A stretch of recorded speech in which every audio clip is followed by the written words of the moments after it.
arcade gamers, and welcome back to Biggie D's Arcade.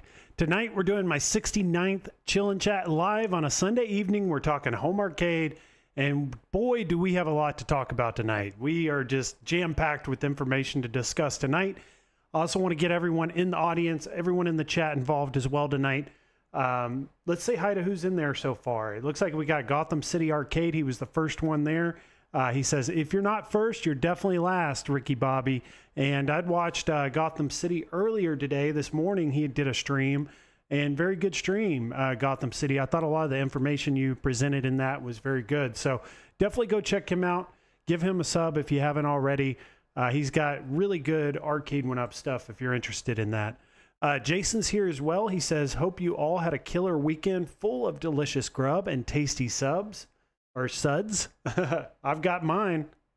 So just Coors Light tonight, nothing special.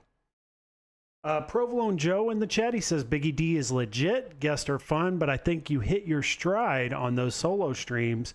Definitely do like the solo streams because then I can kind of just, get into a groove and I can just start going off on the things I want to talk about. When you have a guest, you kind of have to, condense that into a smaller time frame because you're asking questions, you're getting their input.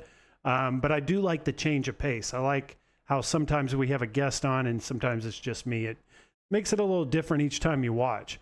Marine 50, good evening programs. Good to see you. Calvin Wong is here as well. Good to see you, Calvin Wong. Let's see who else we got. Kevgrat, new leaks. You mean 1 year old plus leaks. We're going to discuss. We got a lot to talk about in regards to these Arcade1up leaks that dropped over the last couple days. And I want to give you my input, what I think about this stuff, what I think is actually coming, what I think probably will never see the light of day. Vic Vicious 75, all these photo leaks break my heart knowing they're not happening. And I think there are going to be at least one or two of these that end up happening. And that's what I wanted to discuss is get into these leaks and what's possible, what's likely, what's unlikely. So let's get started, guys. I want to start with Arcade1up. Tonight, we're going to spend quite a bit of time on them because we've gotten some leaks that I want to discuss. So I haven't used this graphic here, this Arcade1up leaks graphic in quite some time because we haven't had anything new, but I love discussing this stuff. And I love just the speculation and where that leads to when we get these types of leaks. So let's start there. So we got into this Arcade1up 2023 leaked list last week when we were speaking with Bill's Retro Show.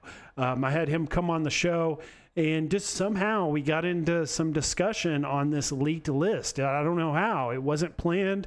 It wasn't on the agenda for that night. We just started talking and somehow we got into this leaked list. And all of a sudden, now we have all these leaked photos. So is it a coincidence that Bill and I just started discussing this and bringing the subject back up last week that all these leaks start coming within that following week? Is that just coincidence or is that a result of something we created as content creators on a live stream? Did we get that discussion going back on and did we get that topic at the top of the discussion again just by us bringing that up last week? I don't know. It is kind of coincidental that it did happen that way though. So let's take a look at this. So it's the 2023 leaked list. We'll go through each one of these. I know you guys know all these already, but just for anyone who's watching that is unsure or wasn't aware of these, or they just got into Arcade1up in the last, 6 months, you may not know about this stuff. So this is the actual list that started at Bill's Retro Show and then it spread throughout the internet. And you probably have seen a lot of YouTube videos on this, but it started with Smash TV, Robotron, Cowabunga Collection, Track and Field, Star Wars XL, Aliens vs. Predator, Big Blue, version 2, Street Fighter 3, Street Fighter Alpha, which we talked about last week as well. That's one that's really high on my list with the Evo coming up in just next month. That's huge. Street Fighter 3, I think, is probably the most likely, but I think they could do both. They could do Street Fighter 3 and Alpha, combine it into one cabinet. But I think if you pick one or the other artwork, you go with the Street Fighter 3 Third Strike artwork. That's the most iconic and recognizable, I think, artwork you're going to get. And probably the only artwork that would compete with the Street Fighter 2. I think if you do an art package of Alpha, some people are going to be thrown off. Some people aren't going to be aware of what that series is, or they've never played it. Where Street Fighter 3 was next in that, from Street Fighter 2 to 3, I think people are going to recognize that more. Marvel vs. Capcom 2 XL, definitely think that needs to happen. Absolutely need to get that. SNK Big Red XL, kind of iffy on that. I don't know if that's a need or just some people out there want that. Off-Road 3-player XL, I think Buy Stuff Store definitely filled that need for a lot of people that want that kind of cabinet. I definitely don't think that's in play for Arcade1up. Pac-Man Royale, you may have seen that on the thumbnail. That is definitely in play. That is actually likely to happen. So we'll be discussing it. And then 720, boy, did we get some information on that. And that kind of threw me off because I had no idea that 720 was even possible, and Arcade1up would even have that ability to make a cabinet like 720. But boy, did they prove us wrong in this image we're going to go over here very shortly. So let's see here if we got any other chats here I want to bring up before we get into this discussion. Kevgrit saying, I'm surprised they didn't leak the Double Dragon cabinet. They leaked everywhere else. We've seen that again. Double Dragon was that legacy cabinet, and that one was the, what would we call that? The shark fin design. And I would have been happy with Double Dragon. You know, you put Double Dragon 1, 2, 3 on there and maybe get the Battletoads Double Dragon game on there. Even though it is a console game, I've been playing it on my iArcade, and it's actually a lot of fun. Go check it out. Battletoads Double Dragon. Very good game. But yeah, I think that would be a good collection there. You know, get 4 games on there, and that should also have been highly considered and been part of this, you know, leaked list that we saw recently. But we didn't see Double Dragon in those photos, so maybe they took that off the drawing board. They're not going to make that one. Kevgrit says, by the way, you can pretty much make out John D taking the pictures of these leaks. Now, the source of the leaks, I don't think we know yet, but I'm right there with you, Kevgrit. I think that these photos we're about to go through were John D's photos, and I think he released them because he knows of a couple of new cabinets that Arcade1up's about to release. And he's just kind of stirring the pot right now with these leaked photos. And that may be beneficial to him because he's starting a new company, supposedly, that's going to compete with Arcade1up. So stirring the pot and getting people confused right before a big release from Arcade1up may be the way to go for him. That may be like a business move he's doing right now. Or jealousy, or, you know, you never know. What could be the reason that he released these photos? But we did get them, and I do think they're John D's. But I don't have a, you know, factual information to say that. I'm just guessing that it came from him. Julio Hernandez is here. He's saying, hey, Biggie D, good to see you, Julio. Let's see. We've got Soul Red in the chat as well. He's saying, should I give up hope for Smash TV? I don't think so. I think Smash TV is still way up there on some of the most likely to get made. And we're about to look at a prototype of Smash TV and what it looked like. And I think there would definitely be some changes before they would actually bring that to the market. Kelvin Wong says, first the list was leaked. Now recently the leaked photos of prototypes. It makes me believe that this was done deliberately. Maybe at least one of these prototypes will be made by Christmas. And I think we are going to get some prototypes that do end up getting made out of this group of photos, but I think they're going to be drastically different than what we are actually going to get. Because you got to keep in mind, a lot of these photos we're about to go over are maybe 2 years old. You know, so there would be very drastic changes made if these were ever made and brought to the market. And we'll go over that. James Hates Everything is here. He's saying, hey, Biggie D, go check out James if you haven't already. He had a stream last night. Love watching James's stuff because he's right on the pulse of Arcade1up and what's going on with them. And he is one of those people that will probably get to the news first. He'll probably get to some information before anyone else. And it's good to see that from one of these newer content creators, these newer channels that's able to make that impact, even though they're just getting started. So let's get into first how we got to this list. So we just discussed how This all started with Bill and I and our live stream at this time last Sunday. But shortly after that, we got a video release from 19K Fox. And you guys probably have seen this. It's got like 4,000 views already. And it is Arcade1up related. So that's huge, you know, for this brand, for this community, for everything that's going to happen here in the near future. This is huge because it's creating more buzz and more interest behind what we like and what we love, which are these home arcades. But what did he leak? What was this video about? If you guys haven't watched it already, you can see the leaked list on his thumbnail, which we just went through. But it was 720. That's what he presented in this video, was a leak of the Atari 720 arcade cabinet. This is a deluxe style arcade cabinet, no riser, with a very extreme form or mold for this one. This is way far out there, definitely different than anything they've ever done before. And this would be by far one of the most extreme versions of an Arcade1up that we've ever seen. There must have been a ton of time, tons of effort and, you know, production time that went into this cabinet to get it, even the prototype made. You got to think of all the cuts of this mold and how those were made. You know, they were made in such a way that they're so different from the other cabinets. You just got to think of the time and the effort that went into even making this prototype. But what I find very interesting with this specific one, the one we're looking at now, which is 720, is it almost looks complete. I don't really see much improvement that would need to be made on this cabinet just from visually looking at it here in this photo. Now, of course, we can't play the what they call, I guess it's a 99-way joystick, full rotation joystick. You know, you would definitely have to get your hands on that to see how well it plays. But if it works well and it functions the way a 720 arcade would have or does, then this is a, you know, a home run for Arcade1up. I mean, artwork, you know, some people may like this artwork, some people may not. But I think if you look at the original 720 artwork, which I didn't get a photo for that for us tonight, but I'm pulling it up myself just so I can discuss it. The original, when I saw this cabinet in a arcade in Mesa, Arizona. It was a retro arcade. And for me, it was just that waterfall game deck. There's like a waterfall game deck that kind of comes out and it comes down to the kick plate.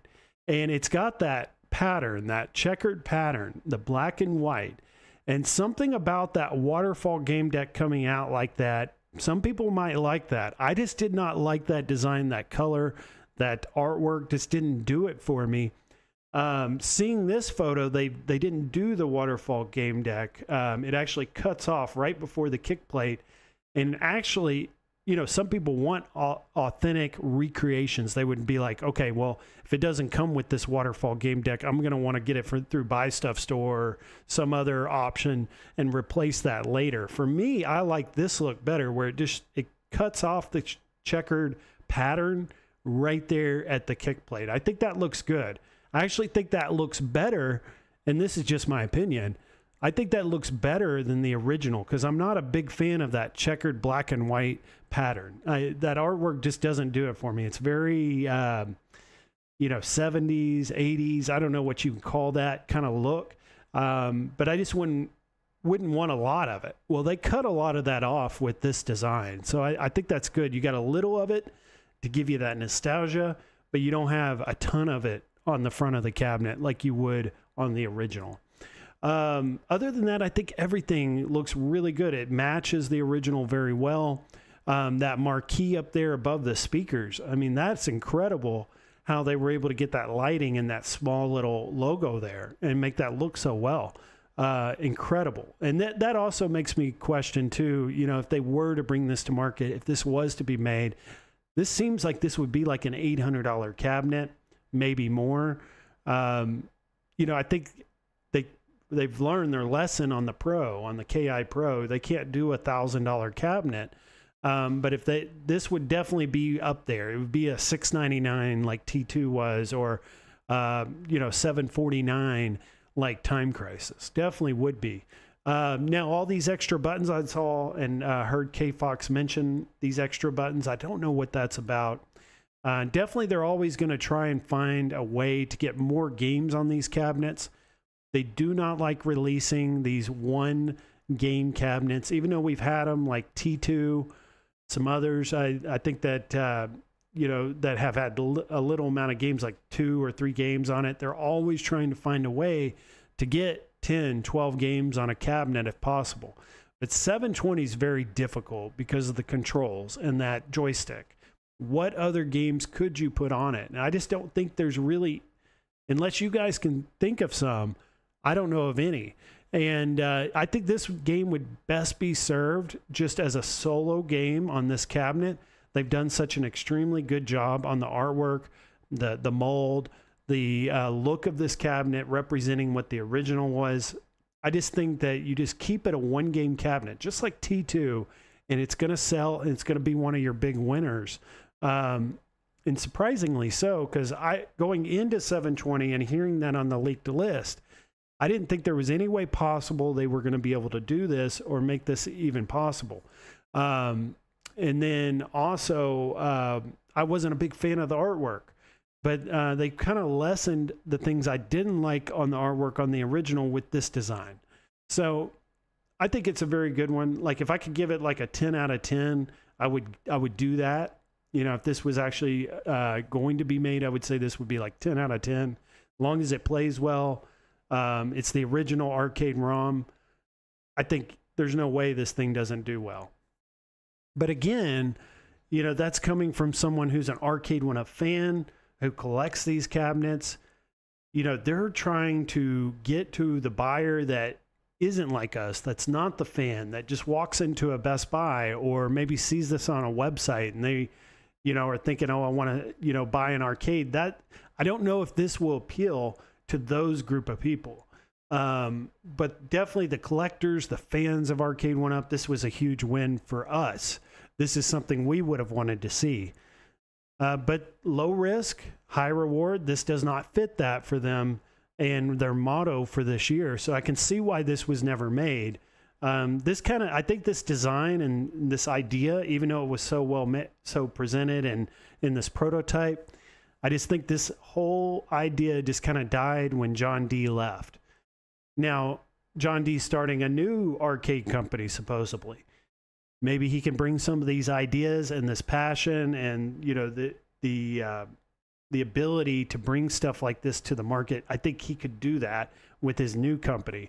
But for Arcade1up today, 2024, I just don't see them making a cabinet like this. I think we can scratch this one off the list of possible ones that could come this year or anytime in the near future. Very unfortunate, though, because of how well this was done. And then also, I think what's good about this is maybe this gives other, aftermarket companies, buy stuff store, people like that, ideas on ways they could make their own version of this. It could inspire those smaller companies that are doing this on the side to do something like this. But definitely this is kind of the end of what we're going to see with this 720 cabinet. I don't think this will ever get made. But definitely very cool to talk about. Definitely very cool to see it and see it because, this may have never came if John D didn't share these images with these guys. Let's get some feedback here from the chat. I want to see here what some of the people here are saying about 720. James Hates Everything says, thanks for the kind words. Kevgret says you got the list because John D gave you the list to you guys. I didn't get this list or these photos. The only discussion that I've had with John D was back about, let's see, I can't even remember now. It's probably like 8 months ago. And he had given me that information on where Arcade1up is going to, what they're going to do this year, what their business motto is for this year. And all that has held up. If you guys go back to that original stream right after I had those discussions with John D, everything has happened the way that I had presented it in that stream that day. If you guys remember, I got a lot of slack for that. Michael B even put out a whole live stream about how I was going to be wrong about 2024 and that there were going to be a lot of cabinets coming this year. This was going to be the year of XL. I don't know if you guys remember all that. And there were people in the chat talking about how I'm never right, how I'm always wrong. And look at it. We're here almost about to be in July, and we still have nothing new from Arcade1up other than rehashes. So everything that John D gave me back then was correct, and it's held up till today. Now, could that change by the end of this year? That's definitely possible. I think there are going to be 1 or 2 new cabinets by the end of this year. But it wasn't, I was wrong, and it wasn't that the information that I was giving you is incorrect, because it's held up this long. And we're not sure that 1 or 2 cabinets will come by the end of this year. We keep hearing that. So it could hold up for the entire year of 2024. So information he gave me was dead on, accurate information. And these leaked photos, I think, originated also from John D. And why he hasn't shared these with me, I'm not sure. You know, I've reached out to John D, asked him to come on the channel as a guest, never got a response. So I've just kind of quit reaching out to him on stuff like this. But I always have that in my back pocket. He's a friend of mine on Facebook, and I can message him at any time if needed. I just don't think there's much to talk about. And that's probably why he doesn't want to come on stream, is there's not really a lot to talk about that he can share with us right now. But like photos, like what we're looking at right now, seems like this was the right time for him to share that stuff and put this out in the public. Now, his motive behind that, I do not know. I don't know his motive for this, but I can speculate. And I think it's because he's got his new arcade company that's about to open doors. He also knows about possibly 1 or 2 cabinets that Arcade1up's about to release. And he wants to kind of get a head start on that, like I said, to stir the pot a little bit. So let's get back to this list. Now, 720, see if there's any more 720 comments. Vic Vicious 75 says that 720 cab would look rad with the skate stickers all over it, like Vans and Tony Hawk. I agree, absolutely. People that are skateboarding fans, this cabinet speaks to them. This is going to be the one that they want to own. And that's good too, is yes, it is high risk, because is everyone going to want this cabinet? Probably not. But you do have like skateboarders, people that are into this as a hobby or a sport, that are going to buy this cabinet that probably would have never bought any other Arcade1up cabinet. I just don't think they're there financially or have the ability to bring this cabinet to us right now.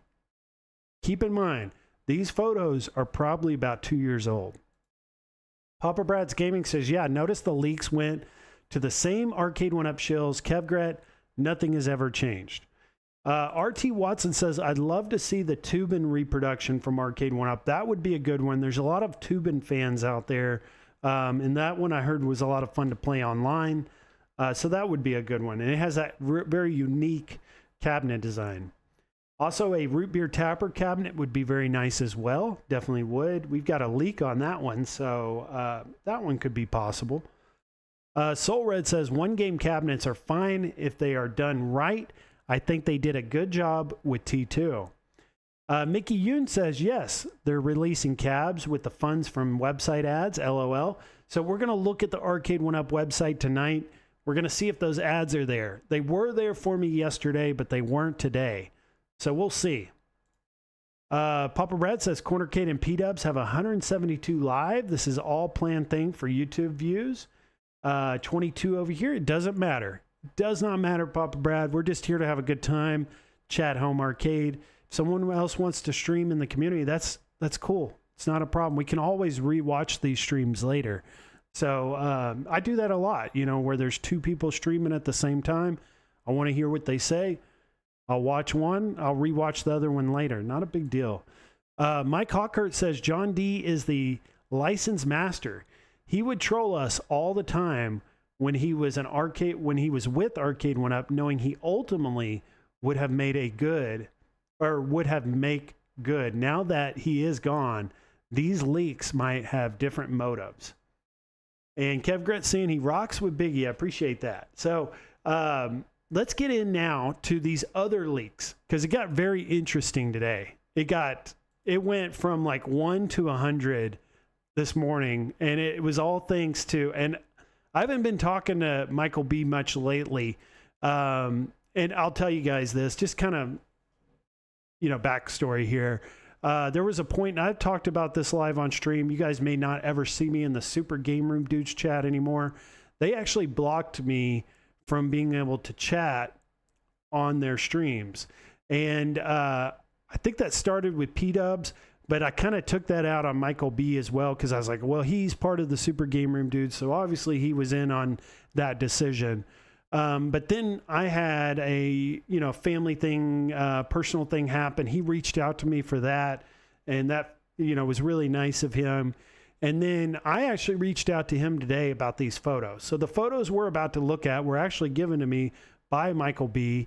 And I think that him and I may collaborate and work again together in the future. I don't think the door has shut on him and I working together again. He's a very nice guy. Very friendly person, and I just don't, and I haven't talked to him about that banning me on Super Game Room Dudes or any of that, but I'm just kind of, that's like water under the bridge now for me and him, and I think moving forward we're going to be cool. So Michael B, he had this crazy prototype leak that came out this morning, and it was like mind-blowing, huge information, because we went from, like I said, 1 to 100. We went from just that 720 leak to getting a bunch of leaked photos. So everything we're about to show came from him. He emailed these to me. So let's take a look at them. He also showed these on his stream or his video this morning, if you want to go check those out. Kevgred says, Super Game Room Dudes banned me, Biggie. You're in good company. The thing was, I never understood what I did. I just think it was like personal stuff between me and P-Dubs or something that caused that. And then he somehow convinced everyone, which it's really just Michael B, because Nostalgia is this just on the stream. I don't think he has a lot of control over this stuff. But so it's between him and Michael B. But I don't know. Like I said, it's water under the bridge. I don't watch Super Game Room Dudes anymore, but I'm kind of willing to forgive Michael B and be friends with him again, even if they ban me for no reason. So let's take a look at these. Arcade1up Jr. All right, so this is the Babycade, we call it. And we got the Paw Patrol. We got the Pac-Man. But we had never seen this Batman version, and I don't know what Batman game this would have been. Would this have been a console version of one of the earlier Batman games on like NES or Super Nintendo? Or would this have been the Batman arcade by Atari? Who knows? We don't know. But I guess Batman just didn't feel that need for these Arcade1up Juniors, or maybe it wasn't appealing enough to, 2 or 3 year olds for them to do that. But very interesting to see Batman on an arcade cabinet, and we don't see any leaked photos of a full-size or a 3/4 scale Batman arcade, but it leads me to believe, do they have that Batman license, or were they close to getting it, and could they have made a 3/4 scale or full-size Batman cabinet? I think so. I think it's definitely possible seeing this Babycade version, and I think they were right not to make the Babycade version, because I don't think kids at this age are too into Batman. I think, when did I get into, I didn't get into Batman until the first Batman movie with Jack Nicholson. And that movie came out in, what year was that? 89 or 1990. So I was 7 or 8 years old whenever that first Batman movie came out. And that's kind of about the time I got into Batman as a action figure or a movie or a comic book. I just don't think it speaks to these like 2-3 year olds that would be buying these Babycades. So good decision on Arcade1up not to make that one, but cool to see the Batman logo on an arcade, definitely. Now this one here is the Medieval Madness Arcade1up pinball. So I've got the Attack from Mars pinball, so I'm very familiar with the Medieval Madness Zen pinball table that comes on it. And funny enough, or ironically, Attack from Mars plays excellent on this pinball machine, the Arcade1up version. But one game that I think plays even better than Attack from Mars is Medieval Madness.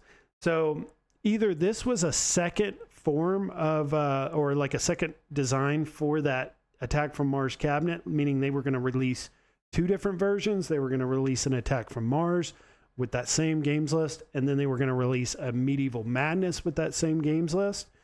Or what we're seeing here is a Star Wars, a Marvel, and a Medieval Madness. We don't see Attack from Mars in this photo, so this makes me think this was right around the time where they were planning to release this, and they were deciding between Attack from Mars and Medieval Madness. And did they make the right decision picking Attack from Mars if that was the scenario? It's questionable. I really like the Attack from Mars artwork, but I'll tell you, when I play this pinball table, I have more fun playing the Medieval Madness than I do the Attack from Mars. Very good table, very well done by Zen, and I think that they, on this very underpowered board that these Arcade1up pinballs have, I thought it was a pretty big accomplishment that they were able to get Medieval Madness to run so well on this board. So maybe it was planned or originally planned to make Medieval Madness the actual artwork for Attack from Mars. Maybe Attack from Mars was never going to be made, and then there were just some last minute changes or decisions that made that happen. That's what I think is the case, but it could have also been two different ones. They were going to offer two different versions of the same games list. That is possible as well. Jason says moving forward is good. Good to hear. Mickey saying I'm banned everywhere as well. Yeah, it is talking on that subject. It is strange, how things work in this community and on YouTube. Yeah, at the end of the day, I look at it as we help each other. If someone else does well, that makes everyone do well. Where some people look at it as, well, if someone does well, then they're a threat or they're competition and they need to eliminate that. So it's funny to see how people look at things and how they do things with their channels. But let's see here. Jason says, I engage with Kevgret, so I'll be down to 77 channels soon. Leo says that would have been the best one. Let's see. Oh, Jason gifted 5 memberships. I appreciate that, Jason. Let's see who those went to. Looks like Thor KC got one, Ray got one, Damien, Toxin, and Science Spirits. Awesome to see those 5 memberships go out. So you guys will get emojis, as well as you'll get priority on the super chats or the chats, I'm sorry, where I will definitely try to bring up your chats more often than I do the others and give you guys priority, because you guys are the members and you guys are supporting the channel. Let's see who, and I want to work on these memberships as well. I definitely need to make some time to make more emojis because that's something I could easily do. Garage Gamer is here. He's saying, what's up, guys? Good to see you, Garage Gamer. Been watching a lot of his streams lately as well. He's talking home consoles a lot. Your PlayStation, Xbox, Switch, all that stuff. And we've got some discussion coming up on the Marvel vs. Capcom 2 and that fighting collection that we're going to be discussing tonight. RT Watson says the community has become both very petty and sensitive at the same time. What happened? Well, we've got we're in kind of a trying time for the home arcade community. We've got a lot of new companies trying to make their place, and then we've got the big boy on the block, Arcade1up, who it's very questionable where they're heading, what's going on, and I guess that's what's happening. There's just so much changing right now too. So let's look at the next one. We got Pong stand-up. So we got the Pong table, right? We got the head-to-head, or it was like a round pub table. We got a Pong. And that, I think, did okay. I don't know how well these pub tables or these head-to-head tables do in comparison to the stand-up arcades or even the sit-down arcades. I feel like your number one is always going to be the stand-up arcade. Your number two is going to be the sit-down, racing arcades. Your third's probably like your light gun games. Your head-to-head would probably be like the 4th product on the list. The pub table would probably be like the 5th.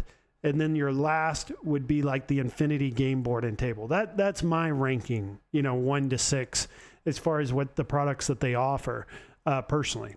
And that could change and vary from person to person. But I would put your stand-up arcade at the top of the list. I think that's going to be your number one seller. I think that's what people want to see. That's what people are going to most put in their homes. Because the stand-up arcade actually takes up a lot less room than a lot of these other products do. It doesn't come out from the wall very far, so you can line them up and you can put them in a very narrow area, where when you get into the tables, like the pub table, it takes up a very large area of your home.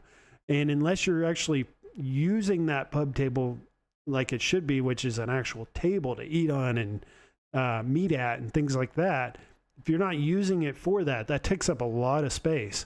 So, we got that pub table upon. I feel like this should have came before the pub table did. And look at this. It looks incredible with what they did with it. I really like the wood design, the artwork for the side panels and the kick plate. Some of that wood looking art is off-putting to me, like with that Pac-Man Plus that we saw at Costco or Sam's. That cabaret style artwork, I don't like. That's way before my time, and not something that I think, stood the test of time or can still stand up today. A lot of people had that wood paneling on the walls in their homes back then, and that was very fashionable, where it was something that people considered that looked good in the home. Well, that died off, and that never came back, and it's never been popular ever since then. And you never see that wood paneling in the home anymore. So I just don't know if that cabaret look sells very well today. But they did very well with this. I think this wood artwork looks very good. I think this is just a more attractive looking cabaret style wood looking artwork to me than what we've seen previously. Also, you do have the colors there towards the back of it, which kind of gives you a little bit of color to the side panel. I also like that slanted game deck. I think the slanted game deck is a big fan of now.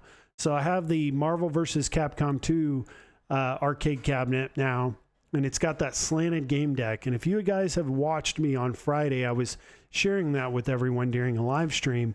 And I'll tell you, that slanted game deck is a game changer for me, especially when you're playing the fighting games. It's just, it makes all the difference.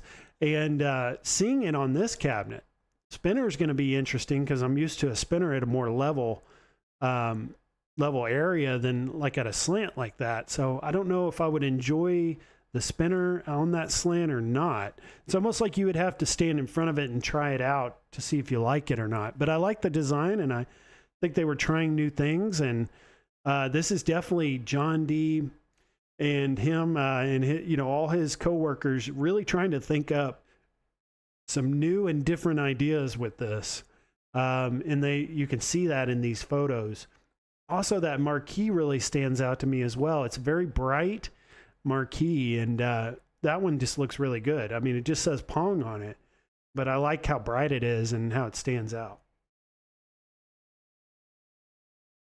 Also, that flat top, I didn't think, if you were to see that in a render, I don't know if I would like that, but seeing it in this photo, an actual real prototype with that flat top, I think it looks really good. I think different is good too. We have all these cabinets, and when Arcade1up started out, they were all the same. It was that swan design, and they all looked the same. They had different artwork, but they all looked the same. And I think the key to sell a bunch of cabinets is to make them all look different. I know that's not cost effective to make different molds for every cabinet, but whenever you can do that, I think that's going to definitely help sales and make it more successful. Also be cabinets we're going to want more often, or buy new cabinets more often when it offers us a different mold, different design. Because then you look across all your arcade cabinets, like let's say I only have 6 or 7, but if all 6 or 7 cabinets look different, then that's huge. That's going to make it look more like a real arcade than if every cabinet looks the same with different artwork. Spy Hunter. So Spy Hunter I thought was one of those ones I didn't think would ever happen. Spy Hunter was not on the leaked list, so we didn't have any idea of this one coming. And let's go back to that leaked list here. So we can see Spy Hunter is not anywhere on here. So this was a real shocker for me. And they've never done Spy Hunter before.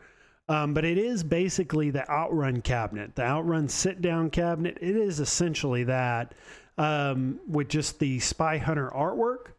But then you get to the controls and they have that Spy Hunter steering wheel. Now, I don't know how much that compares to the original. It definitely doesn't look like the full steering wheel like Outrun. So I'm just bringing up the Spy Hunter arcade for myself just for comparison as I talk about it. And I'm looking at that steering wheel right now. And it's very different. You know, this is obviously just a steering wheel that they've cut the top and the bottom portion off of. So it wouldn't have replicated that original arcade controls very well. But it does give you the appearance of what those Spy Hunter steering wheels looked like.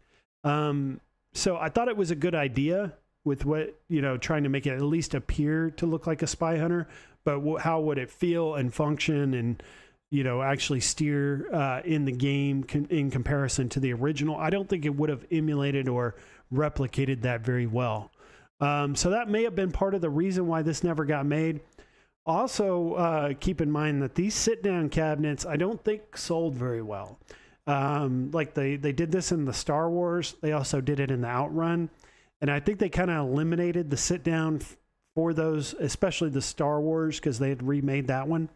They had eliminated the sit-down out of the equation because it either just didn't sell well, or like for someone like me that's 6'4", this is really made for like a child or a very small person to use.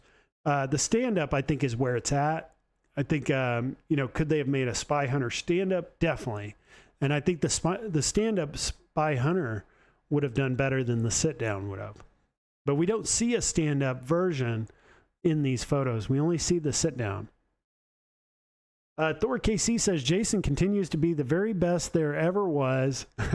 Definitely is. Love having Jason in the chat. He's always helpful and not only moderating, but bringing up good topics and questions, and always fun to see him in the chat. Mickey Yoon, Arcade1up has millions of dollars worth of overstock. Why would they put resources into a new cabinet? Because the old stock's not selling. So you got to come up with new. You always got to be advancing, innovating. All companies do, not just Arcade1up. Every company is at a constant change. And if they're not, then they can't keep up. The Garage Gamer says that would be funny if all these cabs get put on a Shop Hippo tomorrow. Wouldn't that be crazy, right? We get this leaked list. It wasn't from John D. It was someone at Arcade1up. These are all just ready for production. And then all of a sudden they hit the website Monday morning. That would be crazy. I wouldn't put your money on that. RT Watson says maybe Arcade1up should do a dedicated Paperboy unit since they already have the rights. They should focus on 2 single game cabinets a year. I think that's a very good idea, RT. Marine 50 says not a fan of that sit-down Spy Hunter. Would love a stand-up though. Thor KC says the pub table having the diners on top make it kind of useless as a pub table.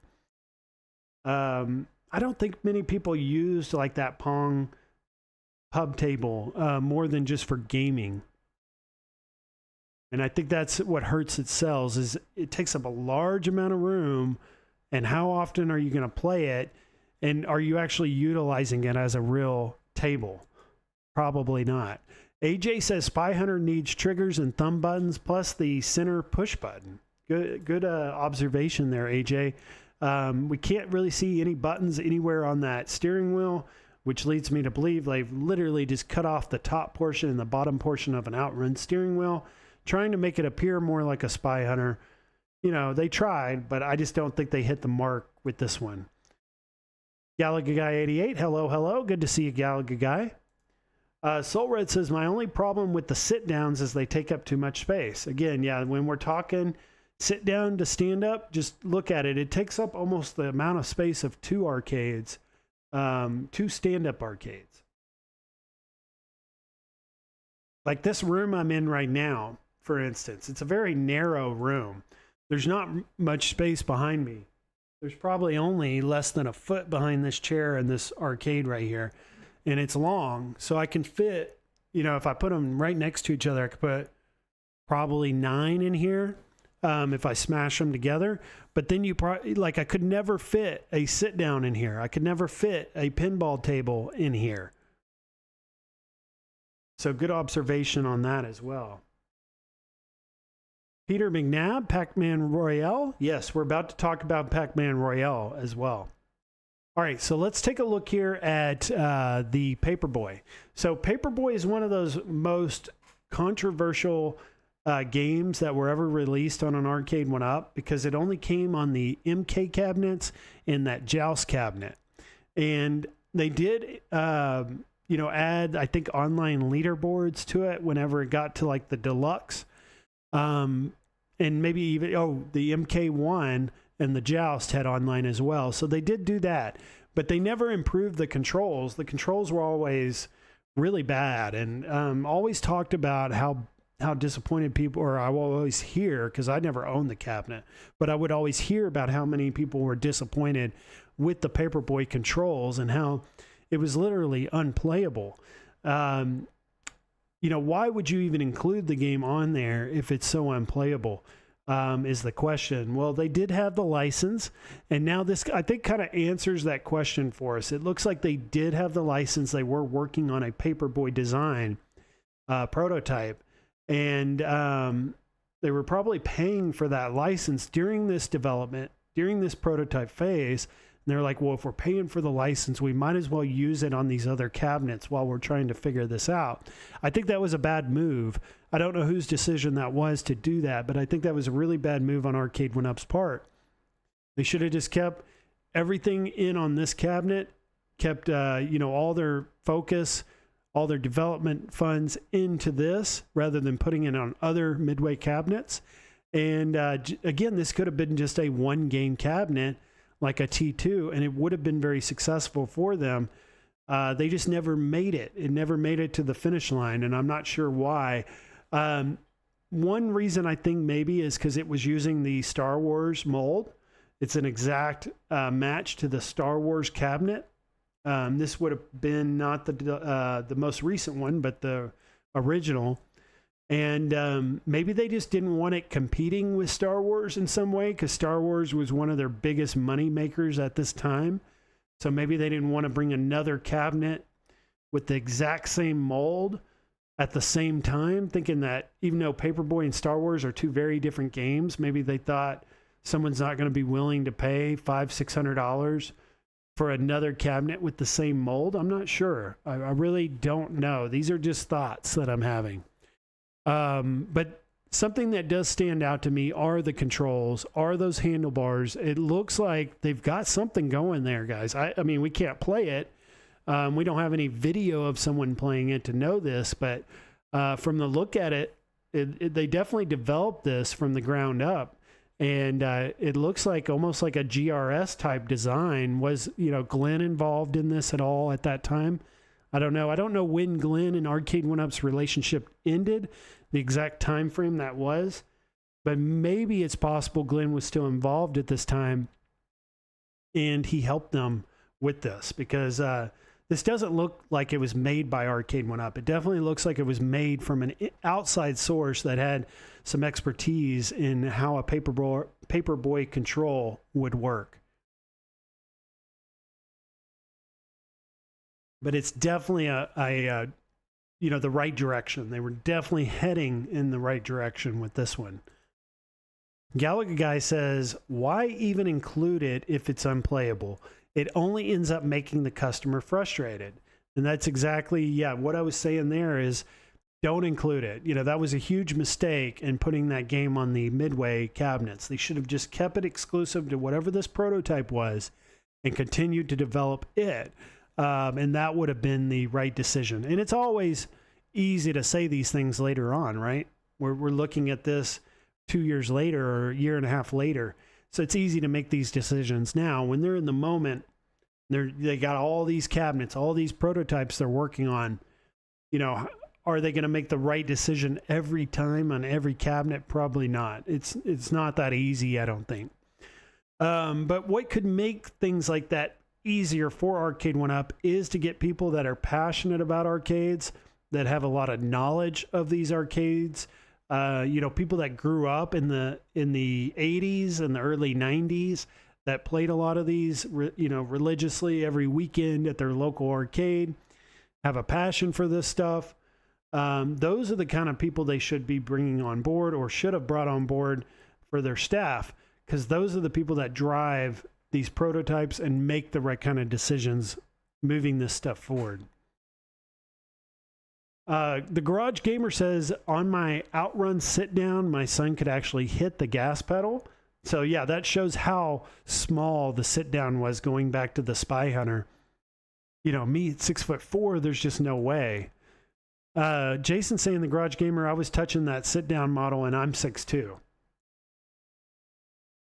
Gallagher Guy says, I love my Pong pub table, but I have the room. Warlords is awesome with 4 people. So yeah, there's going to be people that have massive game rooms or have big basements, and space is not an issue, but you also have a large, especially these lower priced arcades. We could maybe even consider them like a budget arcade in comparison to a real one. A lot of us live in apartments, or we have smaller homes. You know, or maybe a lot of Arcade1up buyers aren't even out of their parents' home yet. They're still living in their parents', you know, one of the bedrooms at their parents' house. So space is an issue for a lot of the people that buy Arcade1up. And there are those few, though, like Gallagher Guy, that do not have a problem with space, and they're going to buy up everything regardless of how big it is. Mike Hawkert says, I think they are gutted the Star Wars yoke for the controls on the Paperboy prototype. So let's take a look at that. So they gut the Star Wars yoke, and then they put the handlebar on there. And that's definitely, I see it now that Mike Hawkert is saying that. Appears they just took those handles off, put some bicycle looking handlebars in there, and how that functions and how that would all work, I'm not sure. And I don't know if we'll ever understand how these played or how well it played, because this never got made. Science Spirit says, maybe hire people over 30. That would be a good start, right? We watched the shorts, the Instagram, the TikTok, and we're just seeing a lot of people that are unpassionate, people that don't really understand their place in, you know, the market and arcades. They just they're speaking to like this really young audience of people that are into TikTok and into these very short videos that really don't give you much of any information at all. You know, maybe start with hiring a few people that were born or lived in the late 80s, early 90s. You know, I think they're hiring a lot of people that may have not even lived during those times. So I think that's an issue too. You got to balance it out. It's definitely good to have youthful, young, impacting employees, but it is also very important, especially with a product like this, where we're reliving nostalgia from the 80s, the 90s, the early 2000s, to have older people that lived during those times that actually played the real thing and were passionate about the real arcade that you're trying to recreate. I think that's important. You got to find that balance. And, you know, your average age of employees may be older at an Arcade1up company because of the type of product that you're offering. Unless they get into, you know, like what we're seeing at Dave & Buster's and Main Event, till they start making home arcade versions of that, then they definitely need to be hiring people that are a little bit older, that grew up with this stuff. Now we're looking at Smash TV, guys. Garage Gamer says, I wonder if these designs were from ThinkUp or after they stopped using them to design cabinets. So I would think that as well, Garage Gamer, but I think the only giveaway that this was an Arcade1up facility is you see the Arcade1up logo there on the wall. We see it again here. We see it all over the place. So this leads me to believe this was a Arcade1up facility or office that these were held at. I don't think this was a ThinkUp office. But good idea, and it's possible they had some of their own prototypes at their own office at ThinkUp.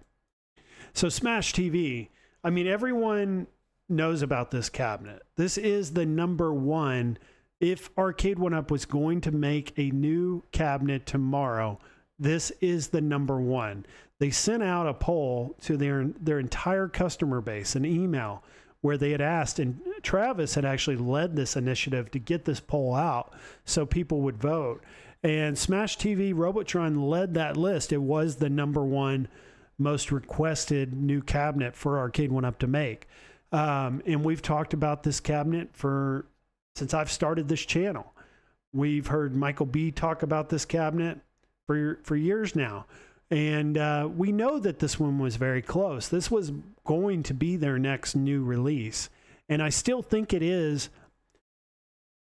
Now, will it be the next release? I don't know. But I still think that this is going to be a cabinet. If Arcade1up continues to stay in business, they continue to be profitable, whether they get sold or not, I think this cabinet will get made. Now, it will not get made in this design. So maybe it was a good thing that it never got released 2 years ago. Maybe it was a good thing that that did not happen. Because look at the design. This is that old legacy design with the shark fin. We would not have wanted this. It had that very small game deck on there. If you guys remember the legacy version of Mortal Kombat, it had that very small game deck where it had the sides that would dig into your hand and your wrists, and it was just very uncomfortable to play. And then you add 2 more joysticks to that very small game deck, and you're just in a really bad place because you don't have any room for wrist or hands then. So it was actually a good thing that this never got made at the timing of this prototype. In fact, now that we've seen Pac-Man XL, which they did a very good job on, we would want to probably see a Smash TV or a Robotron cabinet in a larger XL design with the BOE screen, which they perfected with that Pac-Man XL. So I do think this one's definitely going to happen. This is like one, if not the most likely cabinets that we will see next. And I think we got our question answered. You know, there were so many people asking, okay, if we get a Smash TV Robotron cabinet, which artwork are they going to choose? We didn't see any Robotron prototypes. We only see the Smash TV prototypes. So I think that answers our question for us, that this was 100% all this time going to be a Smash TV with Robotron ROM, arcade ROM on it. Hopefully, we got the Total Carnage as well on there, getting you 3 total games, all twin stick shooters, all made by Eugene Jarvis. This just, you know, I'm glad that it didn't come out when this prototype was made, but maybe they'll hear the feedback from these photos, and maybe that'll help them in their decision making to make it actually happen this year or next year. But I do think eventually, whether it be the Arcade1up we know today, or Arcade1up gets sold and someone buys them out, whoever that is that buys them is going to make this cabinet. No doubt about it. They have the marketing data to prove that this is the next release or should be the next release. They have Eugene Jarvis's, his ability to help with the development of the cabinet. We saw that they brought him on during the live stream, and he was more than willing to help and promote this cabinet. So they have everything in place to make this actually happen and make it successful. And this we will see. And hopefully we don't get these joysticks, though. You know, the joysticks back on these Legacy Edition cabinets were god-awful. The joysticks that I have on my Marvel vs. Capcom 2 cabinet are much improved. Much heavier spring. Use those joysticks or improve them even more. Improve them farther than what we've seen so far. I think that title, Smash TV Robotron, deserves like a genuine sandwall joystick with a very heavy spring. And the way you play these games, you're going to play them pretty rough as well. I mean, you're going to be hammering those joysticks throughout the entire game. You want them to hold up. Papa Brad's Gaming says he just said it was D-Mac. Funny, he is watching P-Dubs. RT Watson says, I think Smash TV and Narc were made by the same company. Perhaps they can pair the two together. That would be cool if you could get Narc on there. I don't know how easy that would be for them to do, but hopefully they can. I know Narc is like a rated M type of game, where this may be like a teener type rating. So I don't know. Could you get Narc on there? Possible. Jason, 2021 prototype. It's basically Defender MK reskin. Right. Yeah, this was not good timing when they were making this prototype to release a Smash TV. Ideal time to release a Smash TV Robotron cabinet would have been early this year. Would have been January, February of this year would have been ideal time frame for them to release this cabinet. They're a little bit behind that time frame now. We're in almost July now, but it's not too late. They've got, obviously it looks like they have the license. It looks like they have the backing and the support of the creator of these games. So now all they need is the money, the people that work at the company to develop it, and then to actually make it happen. Danny Johnston says, Jason, are you going to take over Arcade1up? Question mark. Soulred says Narc should have been on MK. And Science Spirit says Narc would have been a day one buy for Science Spirits. All right, guys, so we're going to get into this next subject, and this was on the thumbnail. I specifically put this on the thumbnail for a reason. This discussion on Battle Royale, we hadn't talked about Battle Royale in 6 months, since the leaked list back in September, October of last year. Even through Christmas, I think we talked about it a little bit, but we haven't talked about this since then. And the only reason it got brought back up is Bill and I were talking last Sunday night about Battle Royale, because we were going through that leaked list together. And something just came to me, spur of the moment, in the middle of the live stream. And that's what I want to add on to that discussion tonight, and kind of continue that discussion tonight with this segment on the Pac-Man Battle Royale, because this is part of the leaked list of 2023. We see it right there next to 720 there at the bottom, Pac-Man Royale. And what they were referring to is the Pac-Man Battle Royale 4-player version of Pac-Man, which is a sit-down version, head-to-head table that you can play at like a Dave & Buster's or a Main Event. I've also seen these at retro arcades too. So they'll have them at some of the ones that have the older arcade cabinets, because it does still fit 80s vibes and things like that, because it is Pac-Man. So looking at this, and when I was discussing this with Bill on last Sunday, I thought this is definitely up Arcade1up's alley, and it's definitely something that they can actually make. It's something that they've done with the head-to-head sit-down tables. It seems like they like to make those. They've made a number of them. And even when we're not huge fans of the head-to-head tables, they seem to continue to make them and want to make them. So they are obviously making some money off of these head-to-head tables. And I thought, if they're going to make another one that I think would be a big seller, something people would be excited about, would be to make a Pac-Man Battle Royale version of that head-to-head table. And then it kind of came, and this was just spur of the moment in the middle of the stream. I was like, you know what? They've got these infinity game tables. They're these huge, I think they're 32-inch screens. And I want to confirm that for you. Infinity game table screen size is a 32-inch. Okay. And the only reason I can speak from experience on one of these now is our company, we buy Dell laptops and Dell computers. And we've bought so many of them that Dell sent us, because they sell Arcade1up, they sent us an Infinity game board. They actually sent us 2 of them, and we have them in our break rooms. So every once in a while, I'll play it. Actually, in fact, I'll do like one-on-ones with my manager, and we'll sit in front of this thing during our one-on-one and play like Candyland and stuff like that. It's actually quite a bit of fun.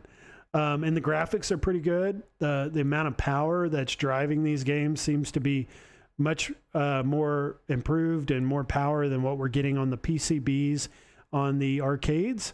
So it can actually do some graphics and do some higher end stuff. So I was thinking, if you're going to do a Pac-Man Battle Royale, you're going to need a new PCB, and it's going to need to be a powerful one at that. But then I thought, well, they've already got that. They've got that in the Infinity Game table, and it's a big enough screen that it would be a perfect fit for the Pac-Man Battle Royale. So how do you do that? How do you drive sales of the Infinity Game table, but also try to sell this, keep it reasonably priced? Because, they've already proven they can't sell something at $1,000. People just aren't going to buy it. So how do you keep it at like an $800 or less price point? Well, I think the answer is you make it an addition or an accessory to the Infinity Game Board, where you could literally buy Pac-Man Battle Royale for the Infinity Game Board and play it on the touchscreen if you want. But for those people that enjoy arcade quality controls, they enjoy the arcade experience, you can set the Infinity Game table into the Pac-Man Battle Royale. Basically, it has an empty space when you buy it. And it requires the Infinity Game Board for it to operate and work. And you set that inside, it charges it, it powers it, and you can play not just Pac-Man Battle Royale with arcade controls, but possibly other arcade games they could bring to the Infinity Game Board. So then they could open up their entire library of licenses. John D has always wanted to get into digital downloads. He's talked about it time and time again, how he wants to open up the Arcade1up platform to digital downloads.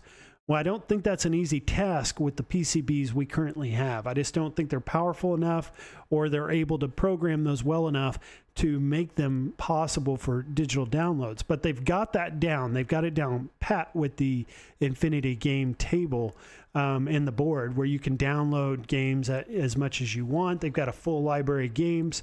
So then essentially all you're doing is you're adding the arcade titles to the Infinity Game table or board, and some of these games may be unplayable without your head-to-head accessory, which would be this Pac-Man themed Battle Royale artwork head-to-head table. Now, I have no inside information. I have no inside contacts or anyone that's telling me that this is actually happening. These are just thoughts that I'm having myself. If I was working at Arcade1up, this is what I would be telling the higher ups, what we need to be doing and how we can make this actually happen. So just think about it, guys. You buy your Infinity Game Board for $500-600. You can play some arcade titles on it via the touchscreen. But then let's say a year later, you really like this Pac-Man Battle Royale head-to-head table accessory. It's another $700-800, but you buy it, at whatever point you want to buy it. You can buy it as a full package, or you can buy it as an accessory later. But then, full package, it's like $1,500 or $1,200, but it's high end and it plays tons of arcade games. Basically will play any arcade game that utilizes a joystick and a button or touch controls at that point, rather than just making it specifically a touch control screen. So this, I think, is a very good idea if they haven't thought of it already. And then they could just call it the Arcade1up Battle Royale Home Edition, because there's a lot of discussion, a lot of pushback on this idea, because they feel like Namco Amusements, who owns this and brought it to the arcades, it's still very popular. And they even came out with a new, more recent version of it called like the Championship Edition. So are they going to want to have another version out there that competes with the actual arcade version? Well, I think the answer for that is you just call it the Home Edition version. And I don't think it actually does take away from what we're experiencing in the arcade. If Namco Amusements is listening, I think if anything, it drives people to the arcade to play the real thing, because they're having such a great time at home playing it. Their family's having such a good time at home playing it that they're like, well, why don't we just go up to Main Event, or why don't we go up to Dave & Buster's? Let's play the real one together as a family or a group of friends. I think it would actually drive, to a point, people to go to the arcade to play the real thing especially if it's like a lesser version of Battle Royale. You don't give them the exact arcade ROM version that you have at the arcade. You give them a more stripped down home release version of it, giving them at least some reason to go to the arcade to play the real thing. So I want to hear, what do you guys think of this idea? What do you guys think of a Pac-Man Battle Royale home edition version using or utilizing the Infinity Game table? Would you buy the Infinity Game table separately, then maybe buy the Battle Royale attachment or accessory later? Or would you buy it as a full package, even if it came at a price tag of over $1,000? Let's say you could buy them separately for $500-$600 a piece. But if you want to buy the full package, the full thing ready to go, it's like over $1,000. What would you want to do? Peter McNabb, he says Battle Royale would be so fun. Papa Brad says Pac-Man really ? A lot of people are, they're burnt out on Pac-Man. They've seen enough of it. But again, Arcade1up makes a lot of money on Pac-Man. They have a very good relationship with Namco. And this is just like exactly the kind of product that they're making right now. It's like if we want to get anything new, we have to kind of meet them in the middle. And I feel like this idea really meets them in the middle because it helps them in their initiative or their drive to try to sell the Infinity Game Board, but it also pleases us, the old school arcade fans that want an arcade experience. I think it kind of fills the need for everyone. Jason saying, I'd be surprised 2 years and they haven't put an arcade game on it. Yeah, exactly, right? We're talking here, Jason. 2 years this Infinity Game table has been out. We don't have any arcade titles on it. All we have are board games. They have all these arcade licenses that they could throw on this. It's a digital download. They make more money off of it, more bank. Why not do it? Why not make more money, Arcade1up? And why not bring us something that helps something that you want to make, which is this Infinity Game Board? At one point I thought maybe Arcade1up would get rid of the Arcade1up name altogether. They would get rid of the arcade line of products and they would continue on as just an Infinity Game Board, Infinity Game Table company. I think that's what they really want to do, but they can't do it. So this is perfect, guys. This is perfect for us and it's perfect for them. Peter McNabb says that's too complicated, I don't think. Can be complicated. It is kind of an extreme idea that I brought up here. And try to explain it the best I can. Maybe some people see it, some people do not. Thor KC says, it's just not the same as the arcade. What's the point? Don't need more Pac-Man. And you're losing me, LOL. Okay. Well, hopefully some people understood. You buy the Infinity Game Board. You buy the accessory, which is basically you're looking at this Pac-Man Battle Royale with no screen. It's just got an empty slot where the Infinity Game Board fits into. You can buy them as a package deal, or you can buy the Infinity Game Board and then buy the table as an accessory later. So we'll see if anyone wants to talk about this stuff later.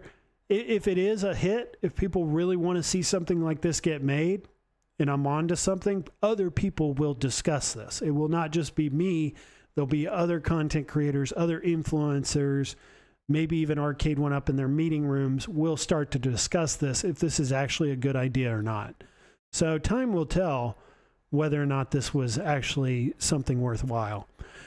Jason says if they start digital download games, they can just sell arcade shells and let us download all the legally licensed games to those to play in the proper form factor. Again, that's another way that they could do it. And I think ideally that's the way John D wanted to do it, is he wanted to make all arcades open to digital downloads, or at least licensed titles. Like if you have a Namco cabinet, all your Namco digital downloads can be downloaded to that cabinet. If you have a Capcom cabinet, all your Capcom digital downloads can go to those cabinets. So we'll see if this ever ends up happening. But I remember a time in which Arcade1up was very high on digital downloads, and that's kind of over time just kind of died off. People haven't talked about it, but I think this is an idea that could bring it back. Vic Vicious 75 says, if I'm spending $1,000 plus, I'm buying an original true arcade cab. Many people are. You know, if I could get a good deal, like if you guys look behind me, I've got like a Killer Instinct right here. If I could get a Killer Instinct for $300, like the real arcade cabinet, I'm not going to want to buy it. I would pay more for the Arcade1up version because it's smaller and it fits my apartment. So it is case by case, person to person, and what they want. Some people have more space. They want the real actual arcade. A lot of people like me that live in smaller homes, smaller apartments, we just want replications or replicas, playable, fully playable replicas of the original. Mike Hawkert says, I like your idea of the infinity drop-in solution. They could try it with other cabs too. I'm only interested because I did pick up a game table at Costco for dirt cheap last year. So yeah, if you already, again, like Mike Hawkert's, already own the infinity game table and you're wanting to open that up to arcade games, this is a solution.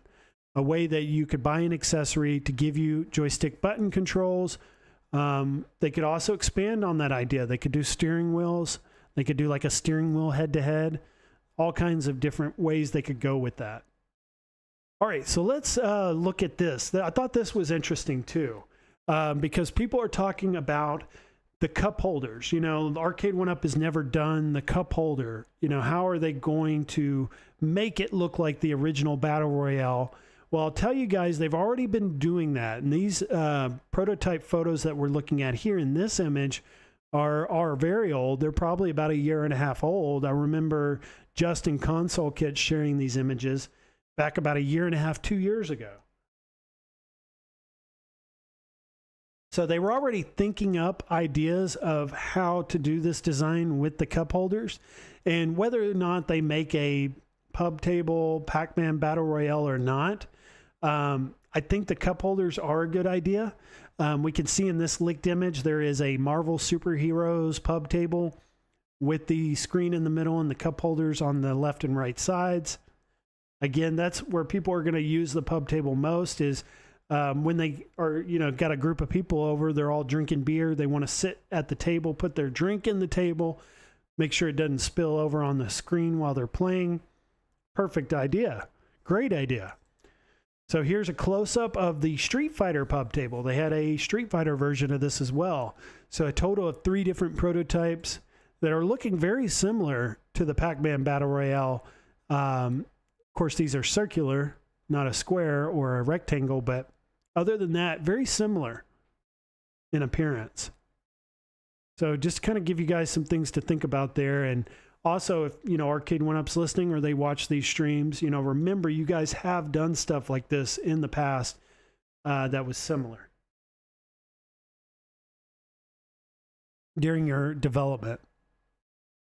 Thor KC says an IGT that had good quality arcade sticks could get my interest. If it used a Pac-Man tournament branding, that would be fine, but more interested in the board games than more Pac-Man. I think anyone would want less Pac-Man, other licenses. The reason Pac-Man, I think, is probably going to be most likely is because that's what they make the most of. That seems to be their bread and butter. And it seems to be their best relationship is anything Pac-Man right now. KLF, you're going to rock you. KLF is going to rock you. You have to tell me what the KLF means or what that's short for. All right, so we're going to transition, guys. We're going to get out of these Arcade1up leaked images that we've been looking at now for, how long has it been? 1.5 hours almost. That's incredible. It feels like time flew by going through those images. But I wanted to talk about Marvel vs. Capcom, this fighting collection that's going to be coming out here very soon, that's available for pre-order. This news broke this week. I think it broke Monday after my last stream. So right after I'd ended my stream, like that next morning, this information broke on this Marvel vs. Capcom fighting collection. And you guys watch my Marvel vs. Capcom 2 stream on Friday night, you guys will know I'm very much enjoying my Marvel vs. Capcom 2 cabinet, having a blast with it. But again, it is $600. I got it for $350 on a very good deal. Maybe there's going to be some more deals to be had on that cabinet. I think if you can get it for $350, it's a steal. You can get it for $400, $450. I think it's a good buy. Shoot, I would say you could pay up to $450. I would never recommend you guys pay full price for any of this stuff, but you're not far off from the $499 X-Men 97 at $450. So this is definitely for those people that want a better online experience. They want rollback, because this is going to have rollback, which is what Arcade1up does not have. Also to give you the ability to play it on consoles. So you do not have to buy the Arcade1up at $350 up to $600. You can just buy the game for $50 and play it on your TV, or you can play it on a modded arcade. Your pick. So I think this is going to be big. This is going to be big for not just the home arcade community, but you guys have been watching YouTube for the last week. It's big for almost any gaming channel that's into fighting games, and specifically Marvel versus Capcom. And let's take a look at this collection. So this is a video that dropped for it. Mike Huckert says it makes almost too much sense for them to use their key license Pac-Man to drive sales for their key product, the Infinity Game Table. Spot on right there, Mike Huckert. You said it better than I could have said it with that comment. Thor KC says going more to that style form factor, also pedestal and flat panel mount, is the way Raw Thrill seems to be going with newer games, might help capture some younger audiences. So this is that collection, that Marvel versus Capcom collection, and what it's going to give you, it's going to give you the full list of games, all the games that we have on our Marvel versus Capcom 2 cabinet, or the X-Men 97. So let's take a look at this games list. Be on 3 different systems.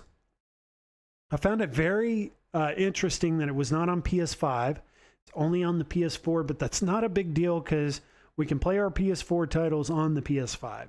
And this isn't a title that's going to use higher end graphics. So maybe that was the decision made there. It's like, no reason to release it on both. We'll release it on PS4. It seems like they want to keep PS4 alive for a little bit longer. So this is a good way to do that. So not a bad decision by Sony. And I guess it does make a lot of sense on why they did it this way. But it is surprising.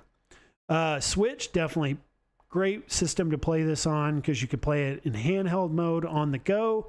You can hook it up to your dock, play it on the big screen, or you can get it like the Switch Intech gaming deck, play it on an Arcade1up. And then Steam. Steam, I think, is really big as well, especially for me.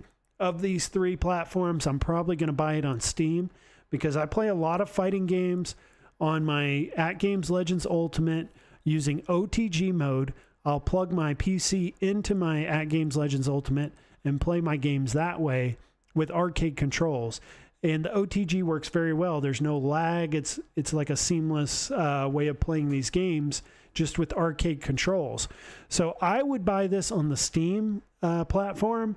And then I may, if there's a deal on these, buy it for Switch. So then I can play it on the go. Like when I take my Switch to work and I have a few minutes of downtime, I can play it on the go, or if I'm on vacation, things like that. I would also be interested to find out, how many people are online playing on Steam compared to Switch. Are there a ton of people playing online on the Switch? Then I may play it more.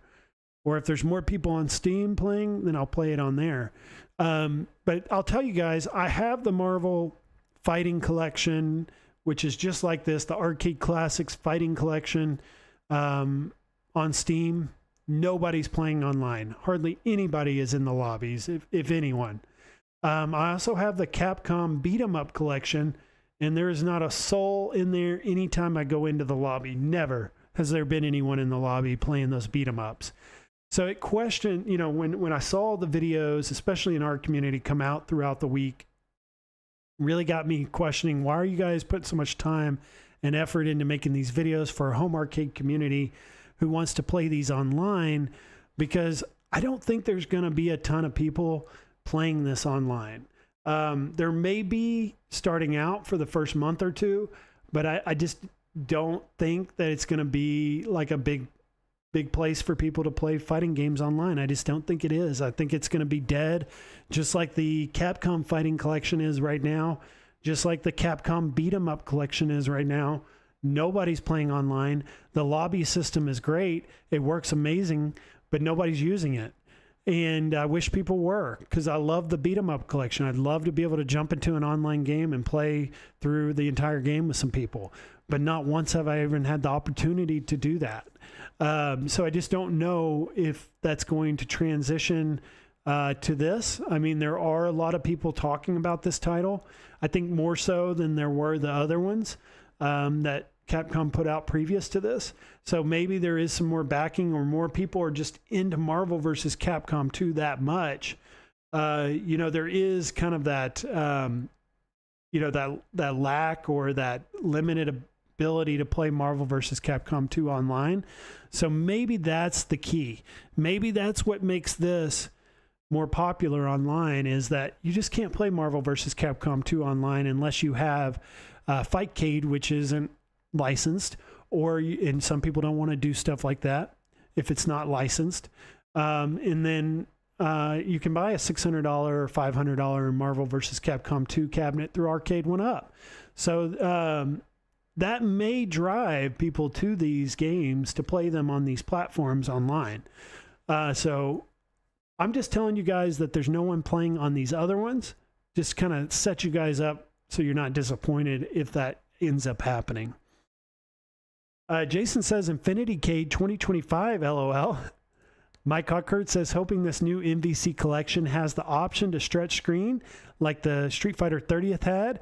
That is a key feature to using this collection in our Arcade1up mods with the proper screen aspect ratio day one. Absolutely. So we look back at this video, and one thing I don't like about the previous Capcom collections is the graphics on the side. A lot of times I'll actually turn these graphics off on the side and just make it black bars on each side, because I'm not a big fan of the artwork on the sides there when you're trying to play. I would rather just be black, you know, when I'm playing my Legends Ultimate. But that's where I think these arcades, these Arcade1ups, the iArcade really come into play and become real big winners, as they have the 4:3 aspect ratio. So you never see the bars, you only see the game. And that's the true experience. And that's where At Games is missing out on the Legends Ultimate, is they don't have that 4:3 screen, has the 16:9. And it'll never give me that same experience that I get on my iArcade or I get on an Arcade1up, because 80s, 90s, early 2000s was all 4:3. It was never 16:9. So does this really create nostalgia for you still when you have that 16:9 resolution? Vicious75 says, why would I buy this collection for $50 when I can get them for 1UP for $4.99 each? Right? We're suckers for these arcades. We pay a lot of money for this stuff. Jason says, I can understand wanting to play these on an arcade form factor, but there are a few nice ways to do that now. Perhaps not with the art someone wants, however, but it's good to have these options.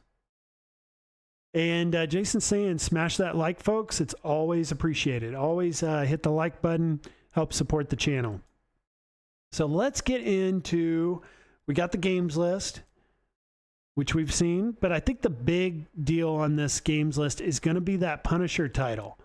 So this Punisher title, guys, is, I think, the big discussion tonight and for us on this release, because the Punisher is something we become very familiar with, in the situation behind Arcade1up's loss of the Punisher. We were told by John D that Marvel was wanting to distance themselves from the Punisher completely. They, you know, the guns, the violence. Disney, who owns Marvel, was wanting to distance themselves from that brand and that name and that logo. And something changed with Disney. And so I believe John D when he said that, because it does make a lot of sense. But something changed within Disney within this year in 2024. And that kind of all started with the Fox merger. When Disney bought out Fox, that then brought in X-Men, Deadpool, all that, right? But when that happened, Deadpool was willing to help make a Disney-backed Deadpool movie, but they were only going to do it with a rated R rating, and they were going to do the cussing. They were going to do all the, adult-only type stuff in the movie. And Disney was going to have to allow that for them to be able to make the movie. Well, Disney gave in, and look at what's happening. Deadpool Wolverine is probably going to be the biggest movie of the year. It is going to be. I actually can guarantee it's going to be the biggest movie of the year. And if I'm wrong, then that was just, some other bigger movie came through that I don't know about, because it will be the biggest movie of 2024.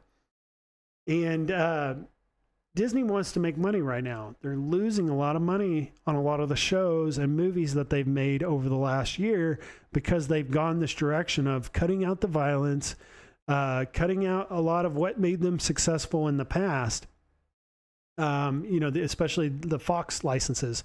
What made them popular was that they were adult, rated R. They kind of went that direction back when Wolverine, the last Wolverine movie came out. They went with that rated R rating for the first time in a comic book movie, and it worked out for Fox. And then they stuck with that the whole time until Disney bought them.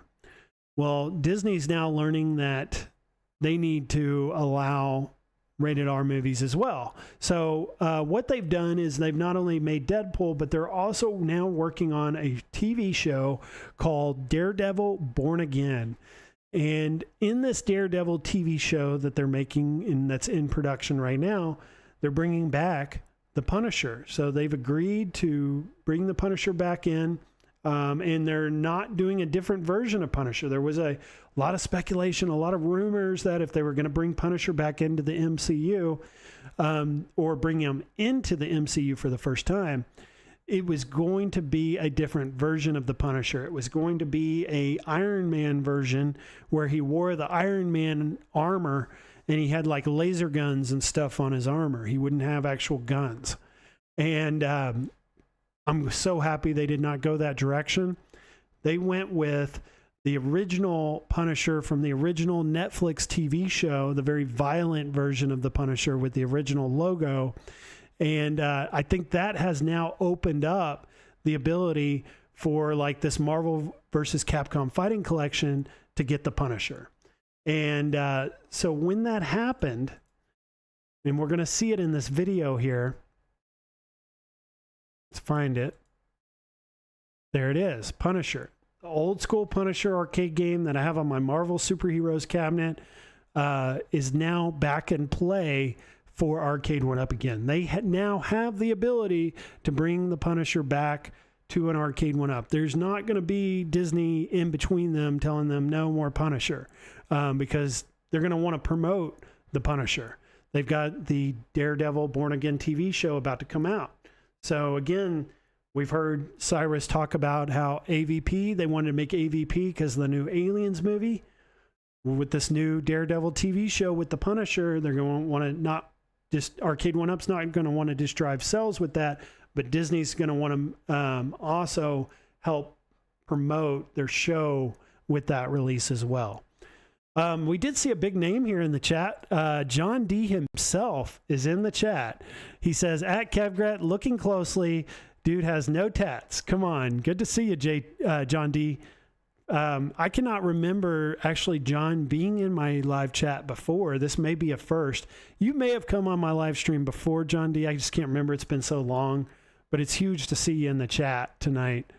And definitely reach out to me on Facebook if you're ever interested on coming on the stream, because I'd love to talk to you about some of this stuff. Jason's saying Born Again is a 1986 comic book story arc that appeared in the Marvel Comics series Daredevil, written by Frank Miller and drawn by David Mazzucchelli. I'm going to butcher that name.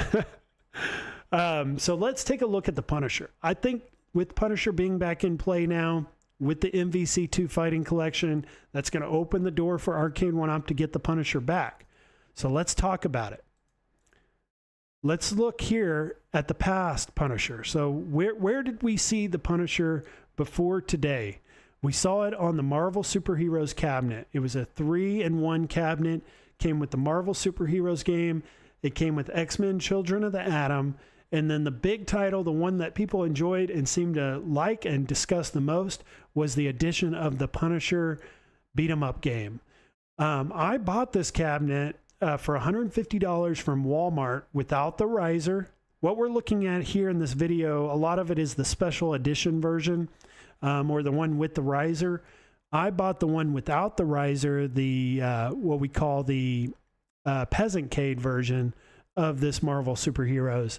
And I'd never played the Punisher before. When I brought this Marvel Superheroes cabinet home, I'd played that game before, but I'd never played the Punisher beat-em-up game. And instantly, as soon as I played it, it was my favorite game on this cabinet.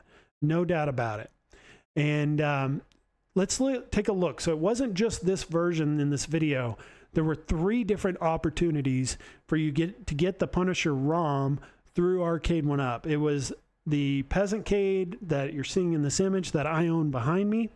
It was the riser version, and then they had like a special edition, which was a direct-to-consumer with San Juan controls and a light-up marquee version as well. Then we also had the Countercade version, which had the 2-player Countercade, same games list. And then what was interesting is we had the 2-player head-to-head, which came with a lot of games, which this was the first time we had saw the Punisher with Marvel versus Capcom. And it had also X-Men versus Street Fighter, Marvel Superheroes versus Street Fighter. It also had that console game, War of the Gems, and I think it had the Mutant Apocalypse console game on there as well.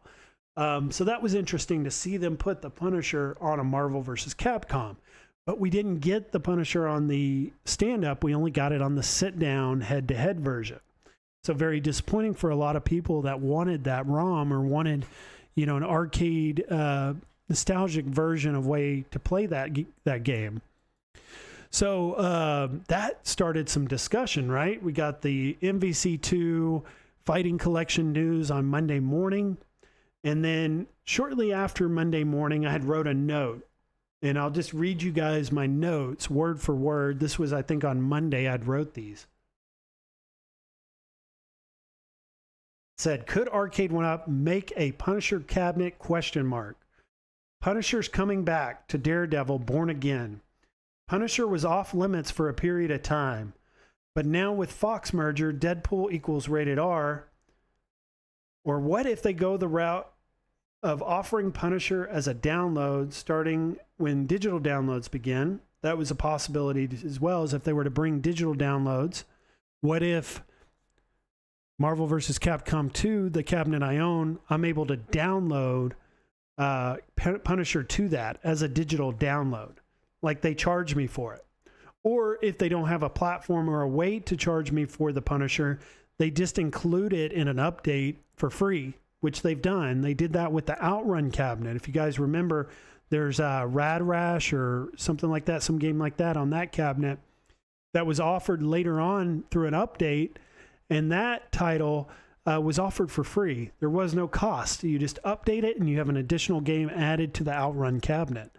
So could they add the Punisher to the MVC2 cabinet or the X-Men 97 cabinet for free? That is also a possibility as well. But if we know Arcade1up, Arcade1up is going to want to make money, and it doesn't seem like they have the digital downloads ready or even close to ready yet. So what would probably make the most sense is like what PD7 presented in this thumbnail and what we saw in his video this week. They bring us a newer version of Marvel Superheroes in the deluxe form factor. Essentially the MVC2 cabinet without the X-Men 97, I should say, without the riser, but with the Marvel Superheroes artwork, including hopefully the full MVC2 games list plus the Punisher. I think that would be a big win for Arcade1up, and it would be a big win for us as the consumer to get that product. And there were a lot of people interested in PD7's video. But I think what PD7 missed in this video was he had everything right except for the artwork. I don't think you go with the Marvel Superheroes artwork again, even though this is like coveted artwork. You know, it's probably it's a masterpiece as far as the side panels and the way that they made that artwork fit. It just looks great. It's an amazing looking side panel. And I think this would be a great idea. But I think what would be even a better idea is to bring a Punisher dedicated artwork with the MVC2 games list and the Punisher title as the marquee game. And they'd have a couple of different options. You know, they could go with like the Midway cabinet design that we see in like the X-Men 97. Or they could go with the Big Blue design, just make it a Big Blue riserless and put the Punisher in that. And I think more people would probably want the Big Blue version because it's got that huge marquee, so you get the real big artwork for the Punisher. And I think that would probably be, of the two, the one I would want is the Big Blue version. But I'm always interested to hear what you guys to say. Which one would you want? Would you want a Midway version or would you want a Big Blue version of the Punisher? Danny Johnston says, I have the Punisher on my Marvel vs. Capcom head-to-head cocktail table. Very good to have that game. One thing we're missing, so I have the Marvel Superhero, so I have it. You have it as well. But one thing we're missing is the online. And that's something they could give us with a new release of Punisher, is the ability to play it online. Thor KC says, I have the Punisher on the countercade since online isn't an option. That's good enough for me. Now, one thing to note, something I talk to PD7 pretty regularly. He's actually a friend of mine in this community, someone I speak to on a pretty regular basis, but he's trying right now to make a Punisher cab, or he's trying to get the MVC, or the Marvel Superheroes, I'm sorry, PCB. So the exact PCB I have in my Marvel Superheroes that comes with Marvel Superheroes, X-Men Children of the Atom, the Punisher, that original PCB he's trying to get his hands on right now because he's going to mod one of his cabinets, put that PCB in it, and try to do something like this on his own.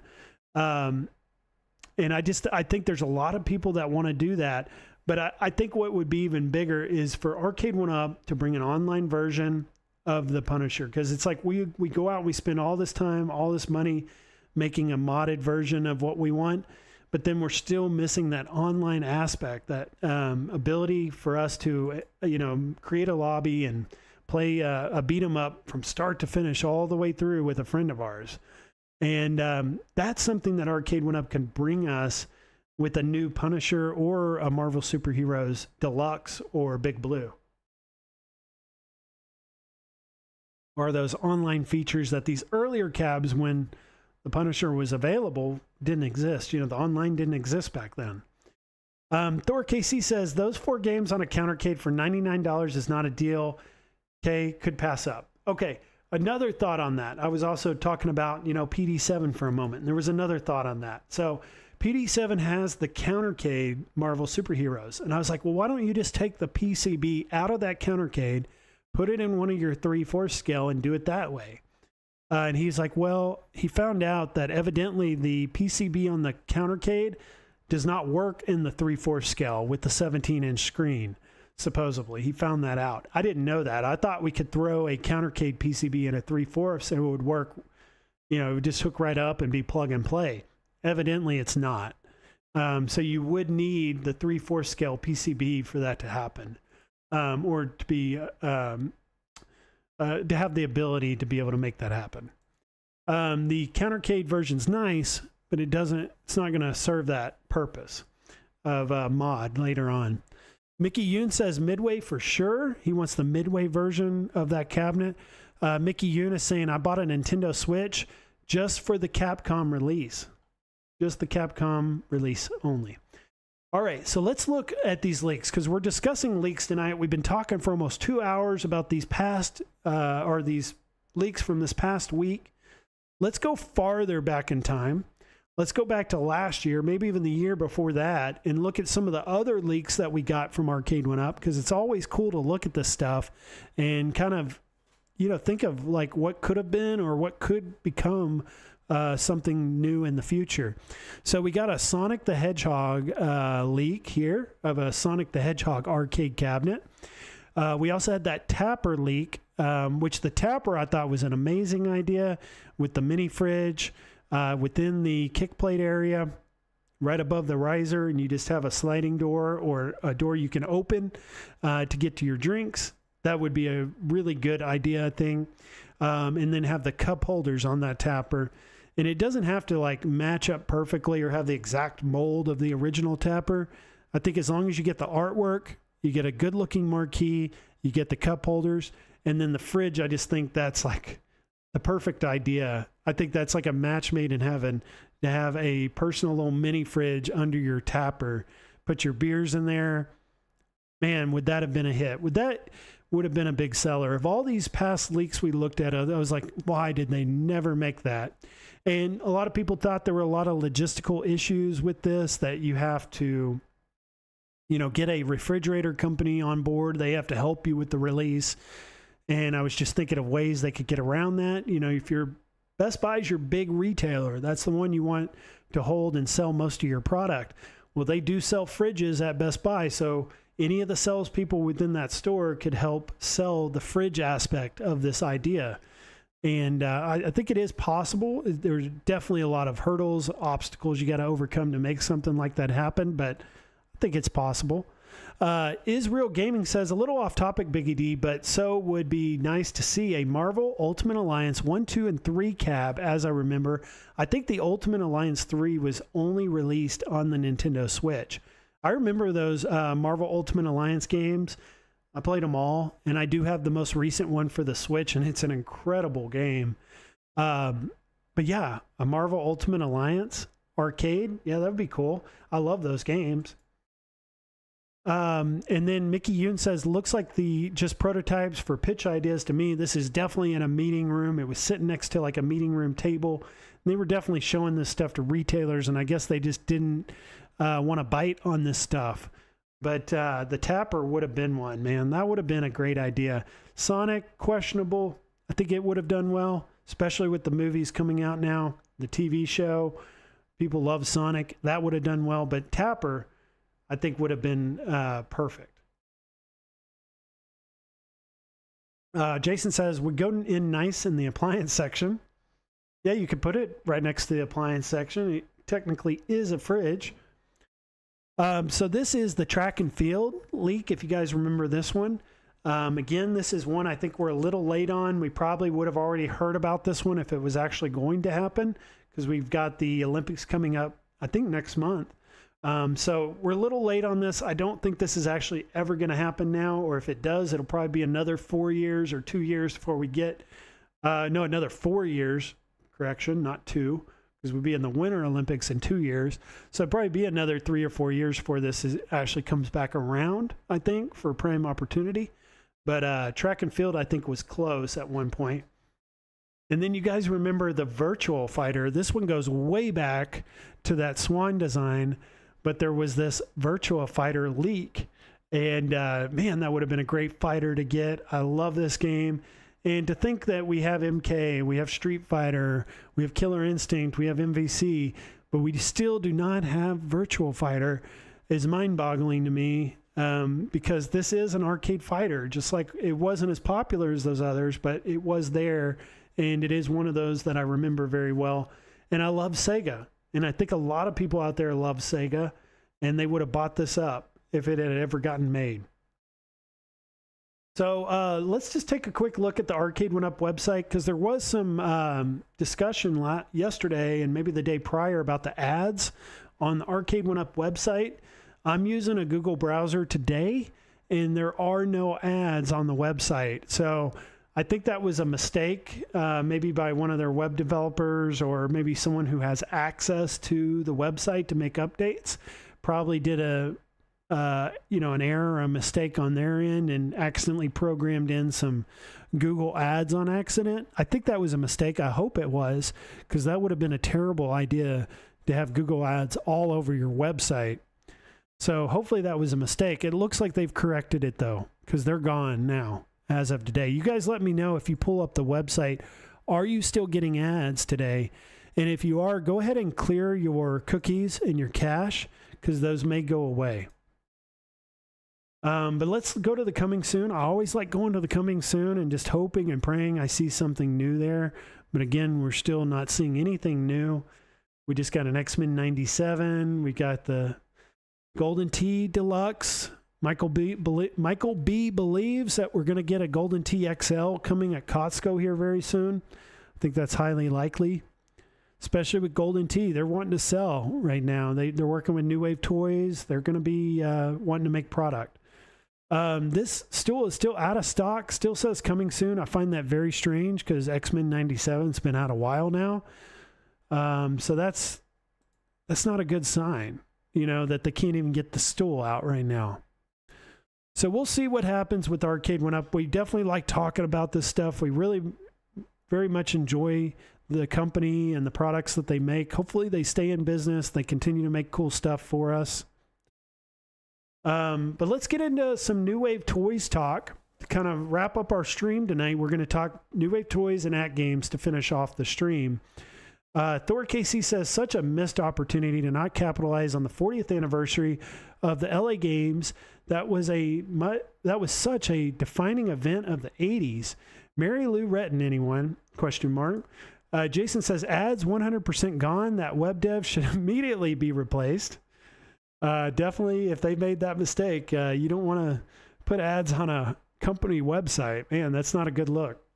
Mike Hawkert says, I was getting tailored ads that included quarter arcades appearing in the Arcade1up site. Israel Gaming says, or Biggie D, what about a rehash of the Konami X-Men skin and Captain America and the Avengers? I do like the Captain America and the Avengers game quite a bit. I just don't know how popular that arcade game was.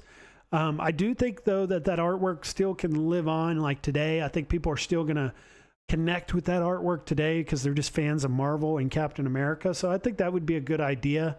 But right now, X-Men's prime right now. It's huge. You know, everything is X-Men, X-Men, X-Men. That's why I did the thumbnail with the Days of Future Past, with all the photos and the confidential and all that. I spent quite a bit of time actually making that thumb today. But I did that on purpose because X-Men is huge right now. It's a massive opportunity for anyone with an X-Men license. And I think that's why at the Summer Game Fest, Arcade1up had the X-Men cabinet there. I think they're making more of them. There was a period in time where they were dwindling and they were kind of ceasing production of the X-Men with the Riser, probably trying to make a deluxe version. I think they've kind of given up on that idea and they're just going to make more of the version of X-Men we already have, and they're just going to pump those out because they're going to sell and they're going to make the company money. And they did all that development and all that time to get that license in the first place. Why not make some bank off of it right now, mid-2024, when all these other companies are selling tons of Arcade1up merch?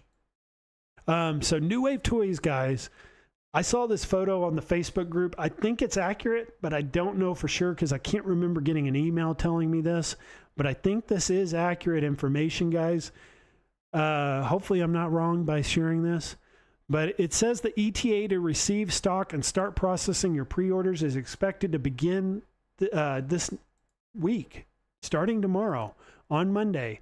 So if you guys have pre-ordered your Zoltar Speaks, expect to get at least your tracking information this week, I would imagine. So that's very exciting for you guys that went all in and you pre-ordered that early to get your Zoltar finally. And I'm very excited. You know, I never pre-ordered because I didn't get into this New Wave Toys till recently. Pouring myself a Coors Light here. But yeah, so I got lucky in that Shiloh's going to send me a review unit of Zoltar. So I'm going to get one hopefully here in the next week or two as well. So expect a lot of Zoltar content, a lot of Zoltar discussion, shorts, videos, maybe even a live stream. I'm going to be going to Castles and Coasters to show off the original real Zoltar Speaks and do a comparison with that. So we may call this next week the week of Zoltar. if these things start shipping out. We'll see. Goofy saying ads are gone on my end. Mickey Yoon says New Wave Toys, a much better company with integrity. I agree. They are a great company. And Shiloh and all those people that work at that company are terrific people to not only buy from, but to be friends with and, to be a community with. I mean, we are very lucky to have a company like New Wave Toys because they're just a great group of guys to be friends and work with. Thor KC says Zoltar should start showing up in the next week. He said they sent an update saying they're expecting to arrive by the 28th now, but either way, it's this week. Okay, so I'm glad, Thor, that you confirmed that for us because I was unsure, and that's why I kind of led with that I was unsure because I didn't want to confirm it. I'm glad that I didn't because you just corrected me. So June 24th is Monday. It looks like we're going to have to wait till Friday the 28th. So maybe I can fix that real quick. Just real quickly here.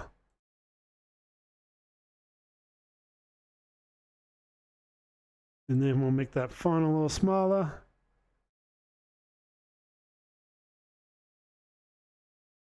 June 28th. There we go. So if anyone's taking a screenshot, I corrected it for you. June 28th.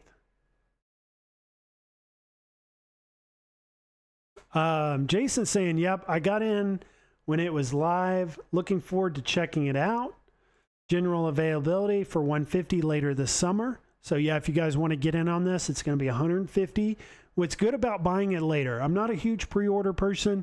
I will definitely recommend and I will promote to pre-order through New Wave Toys only because I know the amount of time and effort, amount of detail they go into making these so perfect that I don't think you're ever going to get burned on a pre-order with them at any point. But I will say a good thing about buying them later is you get to see the reviews, you get to see the content, the videos, because a lot of times that will speak to you more than like a pre-order will or a render will. And you just have that confidence knowing going into it, even though you're going to pay a little bit more later on, at least you know it was the right decision. You're not going to second guess it or regret it later. And you also get the benefit of knowing exactly how well it plays, how well it looks before going into the purchase. So whether you pre-order or buy it later, I think it's worth it either way. There's benefits to both, right? You save a lot of money in the pre-order, but you get the benefit of knowing what you're getting, and you don't have to second guess yourself when you don't pre-order. Leo says he's pre-ordered 6 of these things. That's amazing. That is awesome. I know a lot of people will do this. I've seen websites out there that are already selling the Zoltar. How they do that is they pre-order a bunch of these things, and then they resell them later on their own websites for profits. So good and bad that they allow people to buy a bunch of them. I mean, if a company's trying to buy up like hundreds of these things, I don't think that's a good thing. But for us to buy, 6, 10 of these things and maybe, collect them or sell them or give them as gifts, that's not a bad thing. So this is another bit of news. I'd done a short on this week, but it's basically about the Golden Tee pre-orders. They were supposed to end last week. Well, they ended up extending it. They extended it through July 1st. So we have a full week, another week till July 1st to pre-order one of these. A lot of people were also kind of down on New Wave Toys for doing this, kind of being critical of them for extending the pre-order, but I just don't think they understood why the pre-order was extended. It was extended for a very good reason. They are going to be at the 2024 Golden Tee World Championships, which is at the Palms Casino Resort, and that's going to be going on this next weekend, June 27th through June 30th. And I haven't ruled out that I'm going to travel up to Vegas for this event to get a look at the Replicade, because the very first chance for anyone to get a look at the Golden Tee Replicade is going to be June the 27th. It's going to be on display at the Palms Casino Resort. So I'm considering driving from Phoenix to Las Vegas this weekend to go get some video content for you guys of this this little replicate. I haven't decided if I'm going to go yet, but I may go. There's one question I have, though, before I head out, and is Glenn's GRS Real Arcade joystick with the 3-inch trackball accessory, is that going to be there as well on display, and is it going to be playable? Like, is it going to be behind a glass box where I'm just looking at it, or can I actually play it while I'm there? And I haven't got an answer from anyone at New Wave Toys. I went on Glenn's stream Friday and I asked in the chat 2 or 3 times. He never responded. So maybe they don't have an answer for us yet on that. But as long as Glenn's Real Arcade stick with 3-inch trackball is there with the Replicade, and if it's playable, like I can actually get video of me playing it and I can give you guys personal opinions on what I think about it, then I think it's worth me traveling the 4 or 5 hour drive to Vegas and getting a hotel room for the night to help get that information to everyone else in the community. So we'll see if I make it this weekend, and it is very much dependent on what's going to be there and the availability of what's there. Like, are we going to be able to play it or not? Thor KC says, good day all. A quick shipping update. We're still waiting on a firm delivery date to be confirmed, but we're expecting to receive the first container by 6/28. Thanks, Thor KC, for putting that information in the chat and confirming for us. He said Golden Tee might be perfect way to suck up to an executive if you happen to be trying to climb any corporate ladders right now. Another thing on this, I think this is a great opportunity, right? We saw Arcade1up go to the Big Buck World Championships last year, and this is a great way to promote your cabinet. Even though it's a Replicate and it's a little miniature micro version of a real Golden Tee, and these are the best of the best in the entire world at Golden Tee. This is a great place to promote it, because I guarantee you almost every one of these people that are like professionals at Golden Tee and they live and die this game and this brand, they're going to want a little Replicate for their desk at work. They're probably going to want one for their desk or their shelf at home. And they're going to sell a ton of these things at this event. I guarantee it. So big things to come for New Wave Toys. They're definitely heading in the right direction. You know, we're talking about how Arcade1up is not. We're just hoping and praying that they are. New Wave Toys is showing and proving that they are up. They are moving up right now.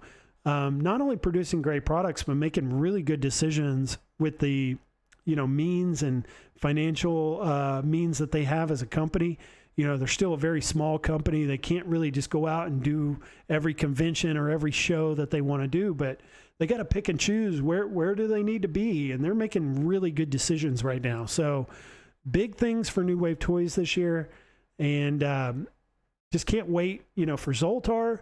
Can't wait for Golden Tee, and hopefully I can get some more information out to you guys this next weekend in Vegas. We'll see if that ends up happening. Still 50-50 if I'm going to make it out there or not. But let's take a look real quickly here at their website. So we got 7 days, 20 hours, 54 minutes left because they extended that pre-order. Again, Berserk, I'd warned you guys right before it sold out. It is definitely gone forever now. Anything else? Zoltar, we just talked about, 28th. Pinball machine is interesting. I'd like to get more information on it. Seems like we've heard from Shiloh when he came on the channel that they are working heavily on getting that pinball out. So hopefully we'll get some news on it soon. And then these Artemats and cigarette machines I'm not too high on, but those are coming soon as well. All right, guys, At Games news. We got some big At Games news we're going to end this stream with tonight, and that's going to be this NOD, National Owners Day 2024 preview. We'll actually get the deals, the full line of deals here next week, but we did get a preview on Friday, so I wanted to go over that stuff with you. So this is the Pinball Net. It's $150. Now, you're not getting $50 off of Pinball Net for the year, but you are getting a $50 coupon that you can use. And the coupon is valid for 1 year only on regular full-priced At Games Legends pinball or game packs with a minimum purchase of $50. So you can get game packs at full price and you can use the $50 coupon. I guess they can't call it a gift card because it has restrictions to it. So it's a coupon you can use on full-priced game packs or an actual pinball table. But the big news is going to be this 4K pinball, because I'm on the fence whether or not I'm going to buy this or when I'm going to buy it. I'm definitely going to get one. I just don't know when. And I want to save as much money as possible. If you guys know me, I've always saved a ton of money on my home arcade stuff. So I don't want to make this an exception. Even though it's new and it's 4K, I still want to save some money. And it was nice to see that we're going to get $100 off any 4K pinball machine without an SSF kit. That's okay. It's decent. Wouldn't say it's good. And then what's a little better, still decent, is the 4K with the pre-installed SSF kit with $250 off. Now, they're also promoting these arcade control panels, giving you some additional money off. I don't think I'm in the market for a control panel. I hear the D-pad that comes with the 4K is much more improved than the HD line. So the control panel is no longer required like it was before. You can actually navigate the menu pretty well without the control panel. And since I already have an At Games Legends Ultimate, I don't really need those controls. So SSF kit, I do need the control panel. I do not. So I'm looking at $13.99 plus $100 shipping, or $17.49 plus $100 shipping. Now, some news that came about, or I guess news in my life, is that I may move. I may move to Oklahoma next year. First, second quarter of next year. I may actually move to Oklahoma to work at one of our remote offices and to get closer to Texas where my family lives. I came out to Arizona to do a lot of hiking and mountain climbing and all that. But now that I've been here for a few years, I'm kind of wanting to get back closer to home, back to Texas. And fortunately for my company, we're based out of Arizona, Colorado, and Oklahoma. And I'm working with my company to maybe get relocated to Oklahoma City. So if that happens in March, I don't know if I want to go. I already got a ton of arcades I got to move. I'm already going to have to get a moving truck to make this happen. You know, what's another 4K pinball machine to move? Is it, or do I just wait till first, second quarter of next year and get my 4K pinball machine then?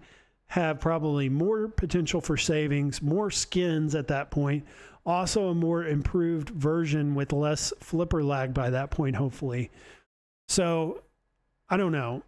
I'm still, like I said, on the fence. I would love to just, impulse buy this thing next weekend and just have a fun time with it, make a lot of content on it. But also I got to think realistically, and I got to make good decisions for myself. So if I'm thinking, I've got the devil on one shoulder and the angel on the other, I probably should listen to the angel that's telling me to focus on work, focus on what you need to do to get closer to your family again if you want that, and then worry about getting this 4K pinball machine once you're in your new home then, which isn't that far off. I mean, we're only talking 8-9 months from now, which that time's going to go by super fast anyways. I got a ton of stuff to play here in this apartment as it is. Do I really need to rush out and buy an unfinished product? Because it really is unfinished. We're buying these for the Zen pinball tables, and you don't see Zen anywhere on this promotion. And I think there's a reason for that. I think they're distancing themselves from the Zen licensing because of how poorly it's performed and the reception of those Zen tables. So it may be in my best interest to wait a little bit longer. And, I say 50-50, it's probably, 52, 56% that I won't get this weekend coming up. But let's look at the HD deals. We got $479 for an At Games Legends Ultimate. If you guys do not own an At Games Legends Ultimate yet, what are you doing? This is like a staple in a home arcade. You must, I feel like, at least in my opinion, must own a Legends Ultimate. They're just so much fun. You're opening yourself up to so much more gaming. Yeah, it doesn't give you that dedicated artwork, that nostalgic feel that you get when you walk up to your Arcade1up. But man, does it open you up to the ability to try and play other games, potential arcade games you may like that you never knew, shooting games. You can play light gun games. You can play racing games. You can hook your computer up to it. There's just so many options. It's a modder's dream. It's a, someone who plays ROM's dream to have an At Games Legends Ultimate. The mini I'm not too high on, but if you want to, get into the At Games platform and you just want an entry point, maybe get that mini. But I still think you spend the extra, what is that, $150, and you definitely get the Ultimate. I don't think the mini's worth your time.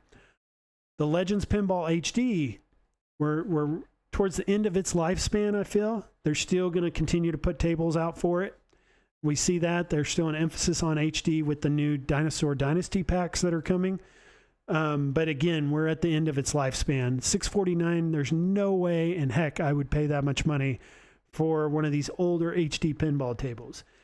I think your best bet is to be, if you want one of these, do what I'm doing. Check Facebook Marketplace, check Craigslist, check, people that in the community. See if someone's selling one of these for $300-400. Try to get one, in that price range. That way you can get into an At Games pinball. That's what I'm doing. If I can find one of these for $300-400, I will buy it up in an instant. Problem is I haven't found anyone that's willing to sell one of their used HD for that price. Everyone I come across on Facebook Marketplace that wants to sell one wants to sell theirs for $600 used. So, or some people are asking, $700-800 for a used one. So that just shows how well people enjoy the HD pinball, how much they value it in their own mind, that they're charging $600-700 on Marketplace for a used one. So I would say it's not worth that, but to some it may be. And then we've got this mini here. Let's take a look at that mini price. Is $329 for the micro HD pinball. That's a decent price. I'm kind of interested in the pinball micro, actually.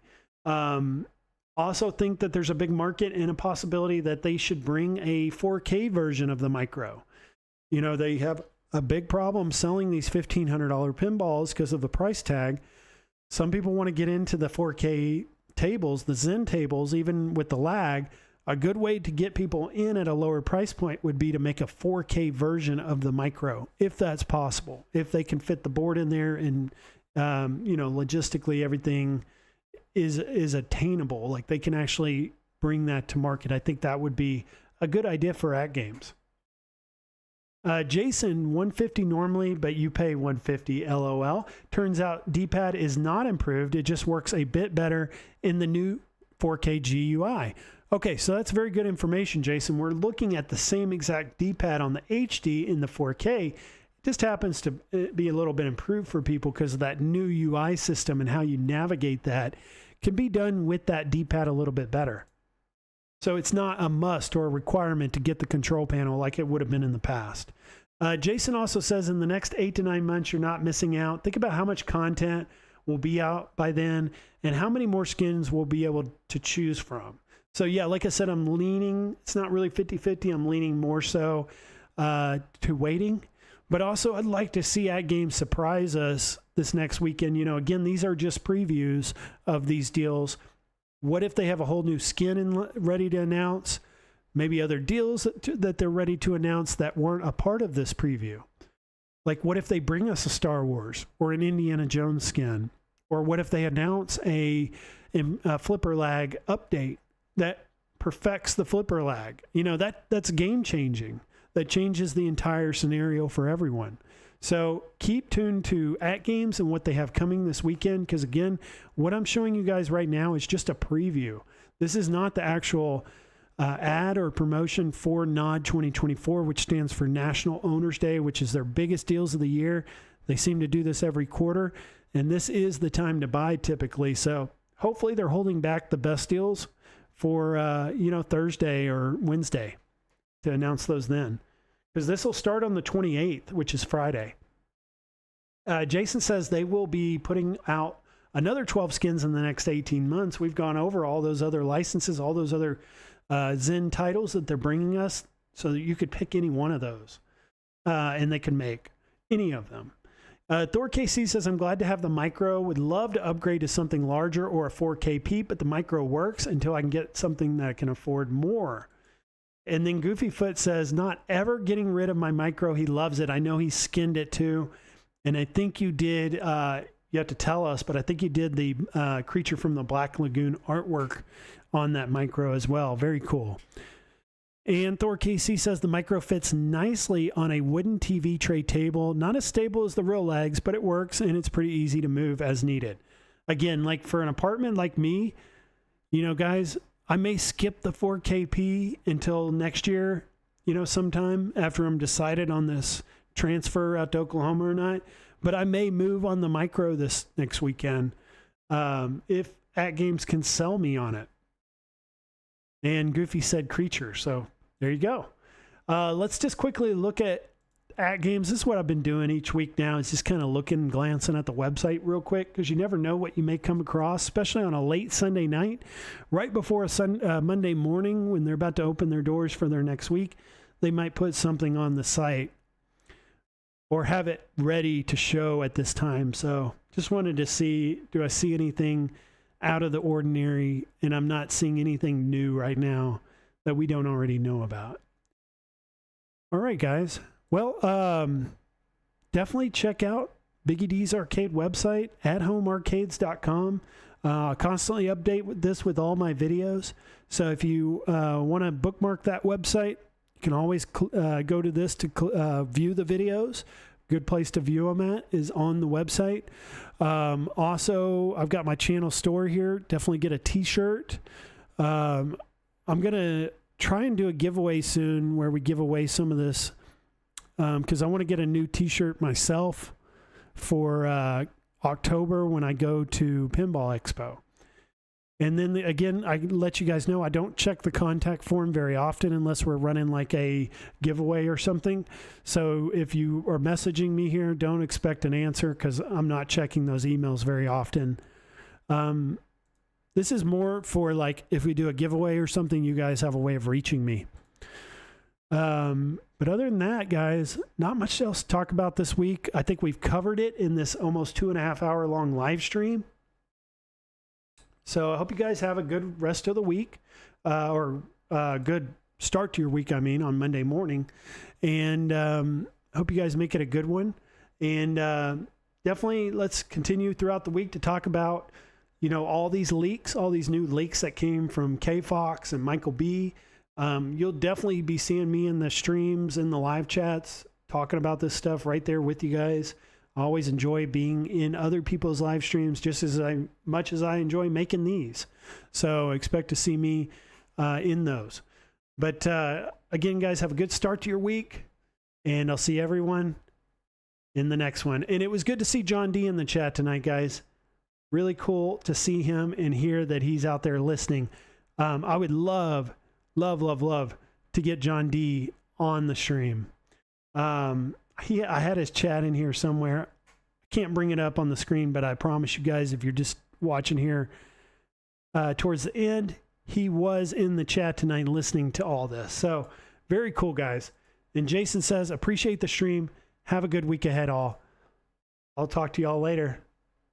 Bye-bye.